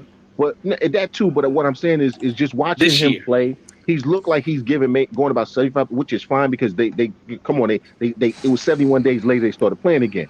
But the only reason I see him even in the rotation is because he gives effort. He might be out of place on defense. His offensive game is shaky, but he plays hard. And if you play hard for Tom Thibodeau, you can get some minutes. Now he will figure out what you do well and be like, okay, listen, for right now, just do this, okay? Right. But you will get minutes. That's why Kevin Knox can't get minutes because he doesn't give effort. Which leads me to... He's played Knox. He actually plays Knox more than he plays Obi. They are both on short leashes though. They play until they do something where Tom goes, you know what? I gotta sit you now because you did that dumb shit. Every game I watch, I don't see Kevin Knox. Now maybe he's out there and I just don't notice him. Yeah, he gets a few. Well, but here's the funny thing. The only way the Knicks are going to figure out this Toppin kid, again, in today's positionless basketball, one day they're going to have to put Randle and Toppin on the court together. One of them's going to have to guard the... Let me finish. One of them's going to have to guard the center. Ain't too many real centers in the NBA no more. So there's still a lot of real centers. Not that, but I'm saying, Mark, and I've counted the games where the Knicks could have done this already. Cleveland, Indiana, not Cleveland. Plenty of teams. Not Cleveland. Yeah. Cleveland got 3 big men. Now they do. But they still got bigs. Go ahead. Let's say hypothetically, guys. Okay, Toppin has to check one of them. Randle has to check one of them. That means one of them got to check them too.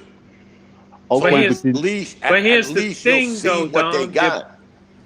Dom, they're both bad defenders. Randle Fuck defense, man. We're still the best defensive team in the NBA. Not with them. If them two play together, I don't care. Right now, we're the best points per game defense in the NBA with Julius Randle on the court, who y'all say don't play no defense. Well, no. Again, guys, listen, he's sooner a bad... or later you're going to have to see what he got because my point is, I guess, you can't keep putting Toppin in and expecting to get Julius Randle. But he hasn't earned it. He hasn't earned that too, Randle. That too, Chandler. Trust me, yeah. Because I watch all the Knicks games. There's too many times I see him just floating around, especially on offense. And hence the reason he starts jacking up threes. Because he's standing there. Listen, he's a big. He's better. He's sort of a old school power forward. I noticed he can't put the ball on the floor, but for maybe 1 or 2 dribbles, which means you got to put him on the block. He shouldn't be outside. He needs to be on the block or on the baseline or foul line extended, and that's up to them coaching. But this is the new NBA, so he has to stand on the 3 line. And also, they don't sometimes look for him, especially R.J. Barrett. Once R.J. Barrett gets the ball, it's really not coming back because he's either going to take he's going to take an ugly 3 or he's going to drive to the hole. And I have nothing wrong with him going to the hole. Me either. He's been doing that lately. And guess what? His points have gone up. You know, somebody must have whispered in his ear, hey, you know what, Mac? There's more than a 3-point shot in the NBA. You're very successful going to the basket. I'll give him that. He is very successful going to the hoop. And he improved his foul shoot. So you shouldn't be afraid to go to the line like you were last year. Right. This year, you're actually hitting foul shots. Right. So, but to get to your point, him and Obi Toppin isn't a good front line mix. My only point, Mark, is if you want to see what this guy has, especially the way Julius Randle is passing the ball this year, he's averaging damn near 7 assists. It would open up some shots for him if he could move, if he could slash, if he could pop from like 10, 15 feet out when they double team Randle. But again, he's not there yet. He's not there yet. That's the bottom line, Chandler, when it's all said and done. He's not there yet. No, and maybe again, next year. Again, smart individuals could say, okay, he was drafted number 3, number 5, number 6. But we got to stop holding that above our heads like, okay, Mark was drafted number 6, so that means he got to be the next Walt Frazier this year. No. And let that shit go. Minutes. Yeah, let that go. Nick fans on Twitter crack me up because they like Obi should be playing. I'm like, no, shouldn't. No, all you gotta do is look at what Charlotte is doing with LiAngelo, right? Yeah, I just watched that LaMelo. game. No, LaMelo. I'm sorry, LaMelo. Yeah, he had 30 points the other night because he started because of an injury. Because of injuries, right? But they're bringing him off the bench. They're bringing him off the bench. They're spotting him. They're basically developing him the right way. Just because he was drafted high doesn't mean that you get gifted anything. You have to earn it. You have to play well. If you don't play well, the 2 guards ahead of him are better. Not just that, but if you watch what I watch every Charlotte game too, guys. If you watch what that coach is doing, when LaMelo comes in the game, Bridges is coming in the game. Right, and because they Bridges work well is gonna Bridges is gonna give you energy like he was Melo's age. Mm-hmm. And when LaMelo goes to the basket, you got to look out because he's a good passer. Check the Bleacher Report highlights. Check the Bleacher Report highlights when he goes to the hoop. If you don't see Miles Bridges flying from the bleachers, slamming it in somebody's face, and he picked up his 3-point shot. So now Melo could go to the hoop, dish it out to Bridges, and they become a pretty good combo coming off the bench, guys. Yeah. But again, like Chandler said, they're spoon feeding him. Mm-hmm. But I'll tell you what, guys, I watch the Hornets a lot. This kid got talent. He ain't Lonzo. I told y'all that. Yeah, no, he's not Lonzo Ball. He's a gifted passer. That kid is his court vision is ridiculous. Both of them are talented. Right. It's just that Lonzo LaMelo's better. Yeah, he is. Yeah, he's better. He is. If he would stop, believe me, because I get frustrated because I live in Carolina, so I pull for the Hornets unless they're playing the Knicks. He's got to get beyond the flash. Yep. He's got to do that. He's got to concentrate on I can do this. I can do this in this manner too. He tries to put a little too much hot dog on the mustard. And again, his age, you're going to get the turnovers. But a lot of his turnovers are from just trying to put too much mustard on that hot dog. Being too cute. It's like a coach once said to us, he said, why are you making a flashy pass? Just make the pass. The guy's still open. But you know what, though? Right. That's also a function of it. I remember when Jason Williams first came in the league. And people said that about him. Part of that was because guys weren't used to getting passes like that, so they were always like a half a beat, either too fast or too slow. Once they got used to playing with him, it wasn't that he toned his game down. It's that those passes became easier for his teammates because they were used to playing with him. So they knew, listen, all I got to do is be open an inch and have my hands ready. He's going to hit me. He's going to put it in my pocket. So I think with LaMelo, as guys get used to playing with him, right? It's not that he's going to tone down his game. It's going to be that guys are now going to be expecting those passes that he's making, and now they're zipping by their head. Because that's his game. Right. Believe me, Miles Bridges has bailed him out of some really shitty passes and made a highlight reel out of him. But right. That's a guy that brings straight up energy. You know, he may only get you like tonight. I think when I was watching before the show, Bridges probably had 12 points, 10 rebounds, in not that many minutes. But he brings energy. There's no Kevin Knox in him. None. He comes in the game, and you know he's in the game. And guess what? He worked on his three-point shot. He's shooting a lot better from the outside. He's not a liability. Right. He's not where. Again, I'm watching the Knicks broadcast from. It might have been Atlanta or one of the other teams' broadcasts I decided to watch that night. And they were like, well, you know, the Knicks are still waiting after 3 years for Kevin Knox to. And then the other announcer got quiet. I'm like, these motherfuckers sound like they be listening to us. You know what? We've been waiting on this for how long? Knox's problem is he has no energy. He has the skill set because he can make threes. I've seen him make threes in college. I've seen him make threes the first year he was with the Knicks. He can put the ball on the floor. He's just like that on the court. He's slow motion. And I think that the worst thing that happened for Kevin Knox was the coaching when he got there. Now, I think had he come into the league, if he had started under, say, a Tom Thibodeau, I think his game would be a little more advanced. Now, I think he'll always look. He's one of those cats. He reminds me of Eldon Campbell. He's never going to look like he's giving you effort. He's always going to look sleepy.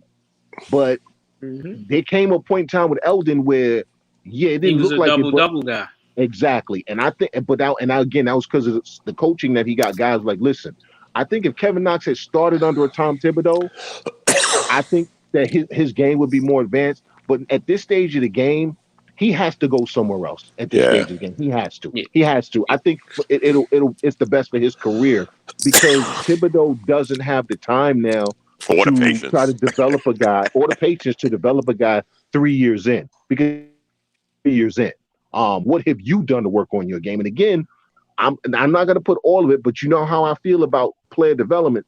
Player development is huge because for whatever reason, certain organizations, I don't care where they get a guy from, first round, last round, undrafted, some dude that was selling popcorn. Somehow they take that guy and they maximize his ability. Look at Miami. I know they're playing bad this year, but look at the guys they have starting with Jimmy Butler. Right. Look at Toronto. I know they're playing bad as well. They started bad this year. Look at Fred VanVleet. He dropped 50 points. Non-drafted. It happens. It happens. It does. He might be an all-star this year. Yep. Look at Gilbert Arenas. Yeah. I know he's flaky, but look at the years where he had no problems, and you look at what he did on the court. Second round draft pick. And there's the other side to that, Mark, that we were saying. There's that blip, and there's also a trend of high draft picks not panning out. And the ironic thing is, the ironic thing in the last 4 years, we've been a victim of that. Right. From Ntilikina to Knox. Right. And Obi Toppin is going to become that next question mark because we're going to look over the guys that the Knicks passed on to get him. I don't know if you guys watch Sacramento, but that Halliburton kid is he's really good. I mean, he's really good. But I would take Emmanuel Quickley. I think that we got our Halliburton in Emmanuel Quickley. And I don't think the Knicks realized what they were getting in Quickley. Let's be honest. They didn't realize they were getting it Quickley because this kid is a true combo guard. He can play the point. When you watch him out there, the offense runs so well with him that I don't mind the fact that they didn't take Halliburton because I think you got your own version of him in Quickley, and I think Quickley's going to turn into a long-time Knicks starter. Right. You know who he is, Chandler? Who? And not defensively. And not even saying he plays exactly like him, but, a true combo guard, he's like a Joe Dumars in that when you take the point guard out the game, he is your point guard, which is what Joe Dumars did in Detroit. And when you want him to play off the ball, he played off the ball, and you find a guard where they can mix and match, which is what Detroit did with Dumars and Isaiah. It was more of a, go ahead, Isaiah, you go ahead, get your 20. Right, yeah. Get your 15. Quickly, the best guard when you think about it, guys, win. Right. The Knicks could have had, and they could have had their Isaiah Thomas and Joe Dumars in the future, because both of them, especially Halliburton, right now Halliburton is better than Quickly. Let's just be honest. He's better than Quickly, and he could play both sides. He could play the 1 and the 2, because there's a lot of times he's in the game and De'Aaron Fox is in the game. And the Knicks damn sure don't have no point guard in the fucking realm of De'Aaron Fox. Right, and they playing do they ever play all? I haven't been able to watch Sacramento. Ooh, I do read about them, and they're fun to watch. Highlights. Yeah, they are. Do they let all three of them play together? Fox, sometimes. Hill, yeah, and Halliburton. Yeah, a lot of times. God. Yes, Luke, and you know what? And what's her name got a very ugly shot, Halliburton. But it goes in. It's almost like that old school 1 leg in front of the other push shot. Yeah, but he can shoot, and he's tall. Right. And he could play the 1 and the 2 because he's in the game with De'Aaron Sacramento, Fox. And they're 2 games above 500. If they keep the young players, they're an interesting team to watch. They're fun to watch right now, Mark. Right. You know what? But Luke, them being a playoff team probably next year. Luke Walton has quietly figured out how to coach. He's quietly figured out how to coach. Now, that Lakers job was a bad job. It was a bad job for him to have. Let's be honest. Anybody respect him there. And he had trash players for the most part. Yeah, but he's been able to grow along with these young players, and now that they finally have somebody in the general manager's seat that's not a clown like Vlade, which wasn't helpful at all to that franchise overall. Vlade was just he never should have had that job. But they seem a lot more stable in the front office. They seem stable behind the bench, and like I said, I always thought that if Luke Walton was just given an opportunity to grow, to coach through his mistakes, that he might turn out to be a decent coach.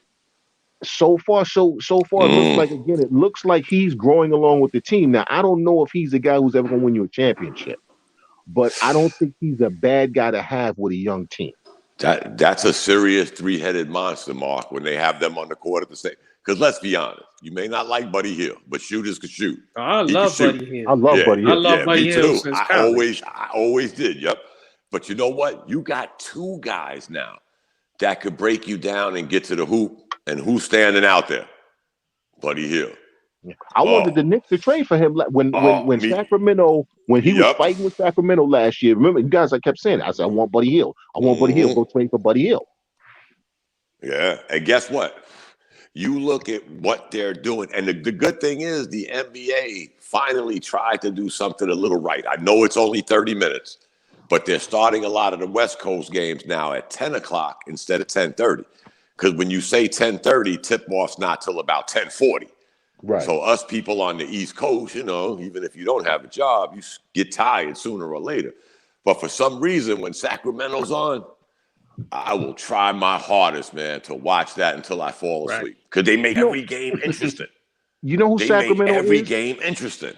Remember how Phoenix was last year? They were up. We thought they were up and coming. They were exciting. They were fun to watch.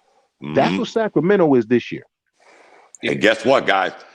In back-to-back nights, back-to-back, not a day off, they beat Denver and they beat the Clippers. Yeah. In back-to-back nights. Right now, anybody could beat Denver. Right. Well, no, believe it or not, as much shit as people talk about Denver, they still climbed up to the 4th seed in the West. And they missed what's the name a lot of this season. My hero, Porter Jr. Right. So now he's back. So they're climbing, but they beat 2 not only playoff contending teams, 2 playoff teams from last year, back-to-back nights. What do you guys take on what happened with the Nets and KD and the situation he was involved in? How is the entire team not quarantined? Because this whole thing pissed me off because, you said that he was held out of the game because of contact tracing. That he was in close quarters with someone who in the organization. Right. So now you held him out of the game. Okay. Then you let him in the game, which says that person tested negative. But then you pulled him because that person tested positive. Well, if you have to quarantine him because he was in close contact with someone who tested positive, does that not mean now that everyone who was in close contact with him, shouldn't they be quarantined as well? Right. I mean, I'm just trying to. It doesn't matter. It doesn't matter if he had it already. With you. By the protocols, that entire team should be quarantined right now. And you know what? They pulled him out the game. Well, they didn't let him start the game. Then he came in the game, and then they pulled him out again. Yeah, right. First of all, let's just be honest. We could take that Nobel Peace Prize away from the NBA that they got last year. There you go. they're starting to wake up to reality, like MLB, that when you travel, it's different than putting somebody in a bubble. And when you went to the bubble, you didn't take the whole league with you to said bubble. Now you got grown men, and you got some of these guys are younger. You heard what happened in North Carolina, right? University of North Carolina's game got canceled tonight because some of the guys went out celebrating like Duke and North Carolina always do when one team beats the other. So you got a bunch of kids, hooting and hollering, whole teams in quarantine, can't play tonight.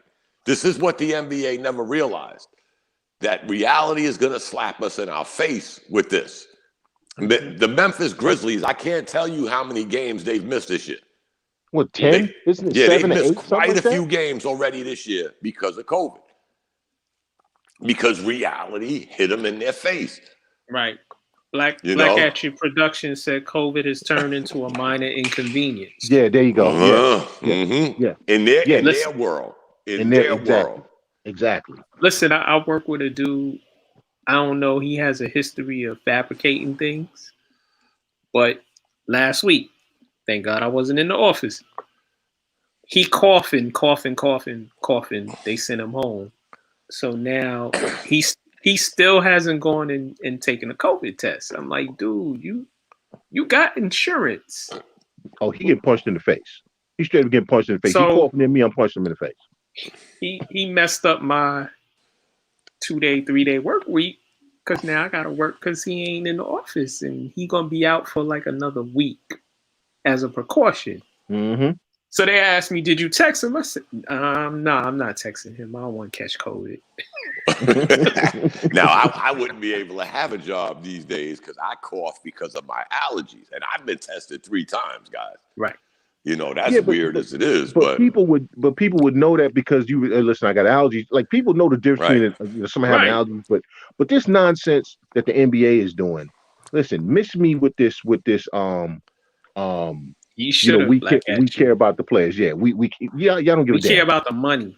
Yeah, right. Because you're gonna have an all-star game in Atlanta when Atlanta ain't taking precaution at first. Yeah, that's gonna turn out well. And Atlanta ain't the place because I know dudes gonna go see they strippers. Not just that, but here you go again. With I read an article. I didn't mean to cut you off, Dominic. No, I didn't mean to cut you off. They are. If you go to a strip club now, because certain strip clubs still trying to make their money, you have to wear a mask, and the stripper has to wear the mask. Oh, while she's still giving you a lap dance. I'm still confused on that because we probably are up to about 450,000 deaths, right? Give or take. So you're telling me that all 450,000 people didn't have a mask on. That's kind of hard for me to believe. Right. But to the NBA, you see what's happening now, right? Because the NBA is actually trying to backdoor the players and the Players Association.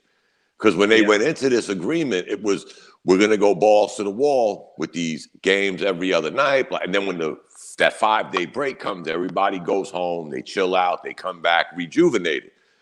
And the NBA started thinking money. I don't know what kind of money they're making unless they plan on packing the arena in Atlanta, but that would be another bizarre move. But now you got players finally But then again, I got to sit back and think before I say this. Last year, we heard a lot of players saying we didn't want to play. We ain't going to no bubble until them checks stopped. Then everybody wanted to go to the bubble. But that being said, you already made a deal with them. So now you got some players that are actually saying what we're saying. Oh, they're putting money ahead of COVID. Okay, bro, you've been a part of that for a year and a half, man. Where you been? But here's the thing. So now all these guys acting surprised. So you telling me that their team reps, their union reps, didn't take a vote? So basically, what you tell me is the players Players getting dicey. Association. This is where it's getting dicey, Chandler. They did that. So there Chris wasn't Paul, supposed to be no All-Star game.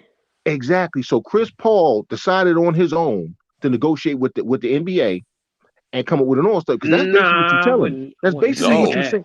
Okay, but hear me out. Hear me out. When you got all of these star players saying we shouldn't be doing this and acting surprised like this is the first they're hearing of it, either they're really good actors and liars, right? Or, and if they're not lying and acting, then Chris Paul did this unilaterally.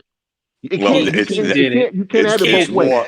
No, it's more dicier than that, Chandler, because again, going back to the beginning, we're going to go balls to the wall, but we're going to take those 5 days because there ain't going to be no All-Star game. This was the deal coming into this season. There's not going to be no All-Star game.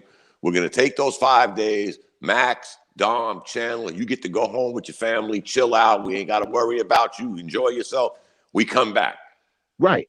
3-4 weeks ago is when all these mumblings started coming from the commissioner of the Nobel Peace Prize. Yeah, we're gonna try the All-Star game. So the players stepping up now saying, "Whoa, this wasn't part of the deal. This time they're not wrong." So I don't know where. I don't know where Chris Paul falls into this. I'm pretty sure he's gonna have to sooner or later. Him and the union rep. The agreement's already made. This was already written. But the agreement's already made. That's what I'm saying. So the agreement's already made. This is in stone. This is happening. So again, I go back to, did the Players Association not notify its members that they were negotiating for this? Because you got too many guys who are acting like this is the first they're hearing of it. So I come back to the same point. What the hell is going on with the Players Association that your star players did not know that you're about to backdoor them? Because I think, for one, Chandler, I think the Players Association, the union, and the players got blindsided by this. This shit just came out like this is how the NBA put it, guys, if you've been following this. They didn't say this is how they spoon feed you. They didn't say we're doing the All-Star game in Atlanta. We're thinking about having the All-Star game according to when we were supposed to have it. And now you got players saying, wait a minute, this wasn't part of the deal. Now, to Chandler's point, okay, now we heard the rumblings. Now you got to scratch your head and say, okay, where's Chris Paul? Where's the Players Association? And where are they coming out? Right. And where are they coming out to just say, okay, Mac, no, this wasn't part of the deal. We ain't playing. We're not playing because that was not part of the deal. Now, until they come to that, or they bend and say, you know what? Yeah, for the love of the game. No. But that's what I'm saying, Dom. The agreement for the love of the money. There. Dom, but that's what I'm saying, Dom. The NBA Players Association has already agreed to this. No, they haven't. Yes, they haven't agreed to no All-Star game yet. Yes, they have. Yes, they have. No, they haven't, Chandler. They have not agreed to this shit. Chris Paul put out a statement the other day talking about this and the fact that it was going to happen. They haven't agreed on it. They haven't voted on it. And that's why you're hearing all these players, to include LeBron James, saying, whoa, wait a minute. This wasn't part of the deal. Now, again, Chandler, I don't know what these clowns are doing behind closed doors, but as far as it reaping down to the players, they ain't having it. They're not for it right now because, again, this ain't what me and Chandler discussed in September. Right. We're going to go balls to the wall. We're going to take this break, and we're going to call it George. We're going to come back, go balls to the wall to the end of the season. Now you throw this All-Star game in there. And trust me, I have a funny feeling. The same way they bent last year, they're going to bend this year. Because I'm pretty sure there's some perks for the players, some extra money for attending. And There was a vote, fellas. Told you. It was a When players did they vote. vote? When did they vote? Tonight? Because I've been tracking this shit every morning on NBA radio. And every time I look on ESPN, it says NBA and NBPA have agreed to March. I believe it's March 5th is the day. It's March 5th. See, now I just heard them still rumbling this morning that we ain't for this. But again, like I said, guys, not to backpedal. We seen this last year. We're not going to play. We're going to concentrate more on social inequality and this and that and COVID. And then all of a sudden, come May 15th, when them checks stop, everybody was like, uh-oh. Which was why I said it was nonsense last year. And I'm going to say this again. This is how little these associations care for their players. Y'all realize that Karl Anthony Towns lost 7 people of COVID in his family. Mm-hmm. And he had COVID. 7. Now he has COVID.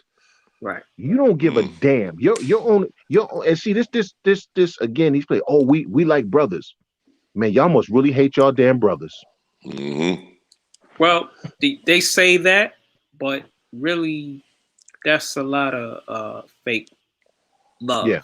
Mm-hmm. Yeah, some guys are brothers. What it is. Some guys are brothers and some aren't. Yeah. The whole Call it what it league, is, Mark. It's bullshit. Right. The whole league doesn't. It's a whole bunch of cliques. And I'm pretty sure Darren Fox got some heat because Darren Fox came right out and said they're putting money over us. Yeah. I'm pretty sure somebody pulled his chain and said, "Hey, boy, hold on, young man." Tobias Harris said he was open to playing. Of course he did. Yeah. Because somebody once De'Aaron Fox said that, that they sent out the spin doctors to the team. Like, man, y'all can't be saying that. You better shut him up. You know what I'm saying? But see, this is why this whole brotherhood nonsense that pro athletes spout, is always bothered me. Because, and Dom can attest to this, I could hate you. If you're a veteran, I'm gonna help you. Okay? Right. I could literally hate your damn guts. But we do have a bond that transcends all that. You're a veteran, I'm gonna go out of my way to help you. Now, if it turns out that you're a complete and utter asshole, I'm gonna help you. Yeah, I'm gonna help you enough to just get you the hell away from me. But I'm never gonna turn my back on another vet. I don't care. Right. That's like my college team. It's a couple of dudes I did not like, but we a team, so I gotta ride with you and ride for you. But these and I did.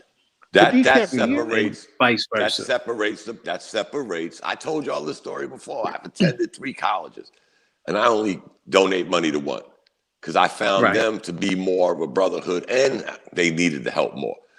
But when you talk about this brotherhood, you're listening to it now, guys. Believe me, trust me. Every morning I wake up, have my coffee, listen to NBA radio. There's too many players saying, "Whoa," but then again, they said "whoa" last year. Mm-hmm. And then don't blame the owners. Don't blame the Nobel Peace Prize winning commissioner when this gets flipped because they already flipped it on you once and you bought it because it revolved around money. They should be giving Wu-Tang reparations for every time the word cream is used because that's all the NBA is about. Let's be honest. I didn't get no discount. Like you said. Yeah, there you go, Black. Thank you, sir. But again, it is what it is. Let's just be honest, guys. Cash rules. If you're gonna sit here and say we globally, Americanly, whatever you want to call it, that we still to this day don't have this pandemic under wraps, and you want small business to go out of business, but we'll overlook every sport and say, oh, you know what? We'll let y'all play. So then again, it leaves the dummy like me to say, well, how serious are you about this shit? Again, you're telling me now I got to wear 55 masks on my face.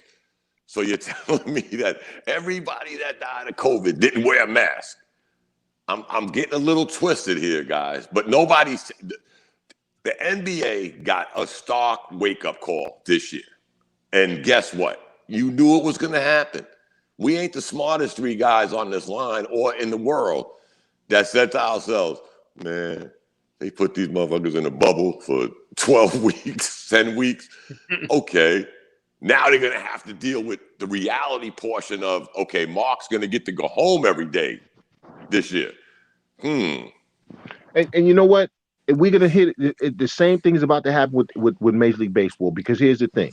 Maricopa, I think it's Maricopa County in Arizona, whatever the county is in Arizona, I believe it's Maricopa, has said to Major League Baseball and the Players Association, please delay the start of spring training because our COVID is through the roof. It's not safe, right? Now you got the Players Association who has the same data as the owners. Well, y'all waited too long to tell us. Well, what the hell were y'all doing? There is no way spring training should start on time. I don't want to hear one major league player say a damn thing. Okay? I don't want to hear you because you have the opportunity right now to say, you know what? The smart thing for our players is for us to delay spring training.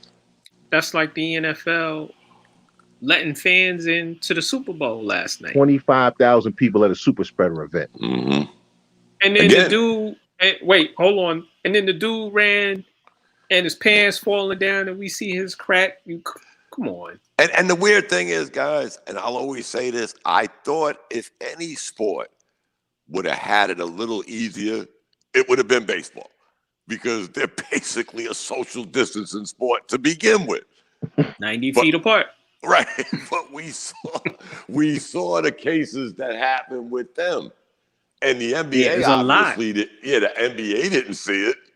Because the NBA handled it the best by having a bubble. It's harder because of the moving parts with baseball. Right.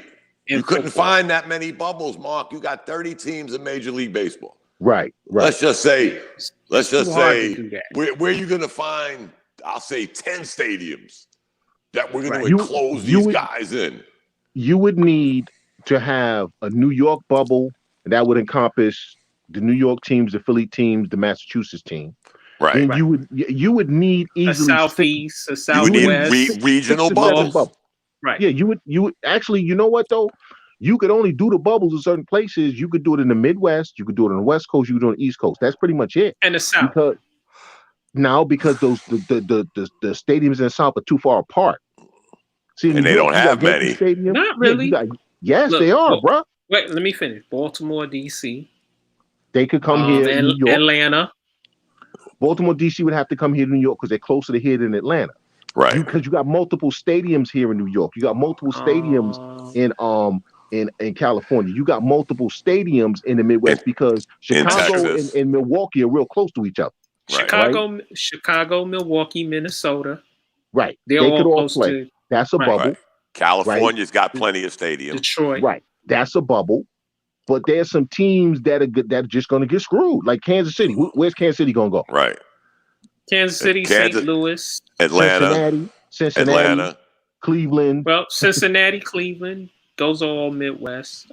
Pittsburgh, Cleveland, Cincinnati, Pittsburgh. Pittsburgh would have to go to the East Coast region. Right. So, and geographically, you two stadiums, and you're trying to play how many games a day? Right. Right. So, and baseball is 3 hours. Right. Yeah. So you start games at 7:00 in the morning. Yeah, that's and again, that's what they didn't look into. First of all, you're moving the whole league. You're not moving a handful of teams like the NBA did with the bubble. You're moving the whole league. You're moving 30 teams. That's 30 planes. That's what, 25 people plus staff, coaches on one plane. So you talking going easy, to another area. People? Yeah, 70 people easy. Yeah, and you're going from area to area. See, the NBA didn't face that realization until this year. Mm-hmm. And guess what, guys? There's people in the seats in the games in Atlanta. They ain't full, but there's people in the seats. There was people in the seats tonight when I was watching the Memphis game. There ain't no people in Charlotte. The Raptors aren't playing in Toronto, right? No, they playing were playing in Memphis tonight. Yeah, they're playing in Toronto. They're playing in Tampa. Toronto. Right. Because Canada didn't let them play. Right. Canada said no. I don't blame them. No. And guess what? Who had it worse than New York and California during all this COVID? And guess what? They didn't do nothing out of the ordinary. You guys woke me up to that, Mark, last year. Hey, Mark, how's it like with the subway not running? What do you mean the subway not running? There's people still riding the train. I was like, what? Know what they did? Know what they did in the middle of COVID when it was like sort of bad? They shut the trains down at a certain time and then they turn it back on. It's a little different now, but they turned it the first train out is at 5 a.m. And, now. Black Atchi just said something. They could afford not to have a season because of all the tax breaks these owners get. I'm sorry. They can't afford to not have a season because they still getting TV money. And the players associations again. Why don't you're supposed to have war chests? Guys are paying dues. Like these are unions. They're paying dues. Mm-hmm. And since they got these really big contracts, trust me, they dues ain't like $30 a check. All right. They're paying some dues, bro. It's sort of like what if you're not working and you still getting paid, whether it be from your job or if you got unemployment, you're supposed to stack your money. Well, I get that, but okay. No. Let me finish. Go ahead. If you have a job, you're supposed to stack some money. Not as much as somebody else. And if you a multi-billionaire company, your company should be stacking money. And think about that, guys. They own more. A lot of these owners own other things. Right. Yep. They don't just own the Mets or the Lakers or whatever. Right. Because they didn't get rich owning those teams. They was rich coming into them teams. Right. Yep. Right. So, like Black Hat, you said, how you make millions and you can't take a year off? Okay, exactly. Now that's poor money management. But even still, again, what the union is supposed to have, like in case of a strike, they're supposed to have a war chest to kind of help guys out who run the fight. So again, like any union, right, Champ? A slush fund. Don't tell me that these guys can't afford to miss some checks. All right, this nonsense of we need to make the money. It's like the college thing. They kept talking about $4 billion. I'm sorry. Were any of those kids that were playing getting any of that $4 billion? So stop telling me about $4 billion. Okay, it's all about and the players. I gotta say it, guys. We could talk billionaires versus billionaires, but as long as the players keep caving for that check, right, the wheels on the bus go round and round. Yep. Hey, maybe certain players shouldn't have 7 babies with 5 baby mamas. Well, and that's why, like 20 cousins that you take care of. Well, now I'm not like last year or last season. Okay, I was riding with the players who said I don't want to play, but they kind of got swept up in the union basically screwing them. You got no excuses, bro. No excuses now. All right. Y'all know what this is, and if you're not willing to stand up to your own union, I'm not trying to hear from you now. Okay, I'm not trying to hear. I don't want to hear not one player in any sport at this point talk about they're putting money over us, because bruh, you're doing you gotta vote. You're doing it so you could just say, you know what, I'm not doing this, and if y'all try to make me do it, I'm gonna take you to court. And can we find DeMaurice, what's his last name, Chandler? DeMaurice Smith. Yeah, DeMaurice Smith. That dude is the worst union president ever. Good He's worse than Gene Upshaw. He's worse than Gene Upshaw. They're all the same, guys. Trust me. Because again, like I think it was, I don't know which, it might have been Black Action. There you go. he hit it on the head. How many of these guys got these endorsements? Because and other businesses. Right. Because COVID, you got let's say a 5-year deal with Nike, 5-10-year deal with Nike. That's already paid. That money's in your pocket. Right. Yep. Also, Dom, say a player who's a nondescript guy, the 11th, 12th guy on the bench, he might not have an endorsement deal, but he signs a licensing deal with the sneaker companies, and they get money from them. But there go that brotherhood, Mark. If y'all was a real brotherhood, somebody should be looking after that 12th guy on the bench. Right. You know what they did? You know what they did in Europe? In the Premier League, the highest paid players all took pay cuts so that the lower paid players could get their checks. You understand what I'm saying? Right. So that those the guys at the end of the bench, the guys who weren't making 10 million euros, or they weren't making ugu gobs of money, didn't have all the endorsements, so that they could continue to get paid. They said, okay, take some of my money, give it to them. That's a brotherhood. That's true brotherhood. I'm gonna have to start using my computer because my damn iPad is down to 3%. I normally make it this far, but Yo, it was Right. a pleasure, Black guys. Atchus just said, unfortunately, union leadership is corrupt as fuck. Yeah. But that's on the people in the union to oppose corrupt leadership. There you go. And they're not And willing to do it. And that's America in a nutshell. It's like politics. And that's the world in a nutshell. And on that, since Dom has less than 3%. Yo, it was fun, guys. Trust me. We're gonna end it. And this was a great show tonight. Please, everybody. I know my Facebook timeline was lit. I couldn't speak to everybody. The people that were there, thank you. Please remember to subscribe to our YouTube channels called and hit the like button. Media Group. And hit the like button. And hate Tom Brady. Right. Fuck Tom Brady. And hate Chandler, the hating ass motherfucking idiot.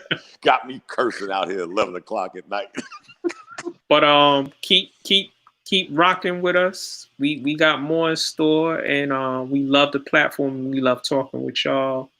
My guys who are always here, Chandler, Dom, Ronan, Black at you in the chat room, my brother Reggie. And if I forgot you, I forgot you. I'm sorry. That Reggie guy got the same name as my wife's cousin, Reginald McCoy. Ain't that some shit? Every time I see his name, I'll be like, don't tell me that ain't Reggie. Should get him on here with us. Is he light-skinned? No, he's pretty dark-skinned. See, Reggie. Her cousin Reggie, he's pretty dark-skinned. Can he shoot? Because Reggie can't shoot. No, Reggie can't shoot. Reggie actually, my wife's cousin, he actually got drafted by speaking of the Tampa Bay Buccaneers, he got drafted by the Tampa Bay Buccaneers. Nice. He decided he was going to be a helicopter pilot and went with the Army. Yeah. Hey. So yeah. This is In the Paint, the realest show in sports. In the Paint Media Group. R. Jones, aka the angriest black man in America. He's super angry. And I'm Max 611, Mark Cunningham. Peace, y'all.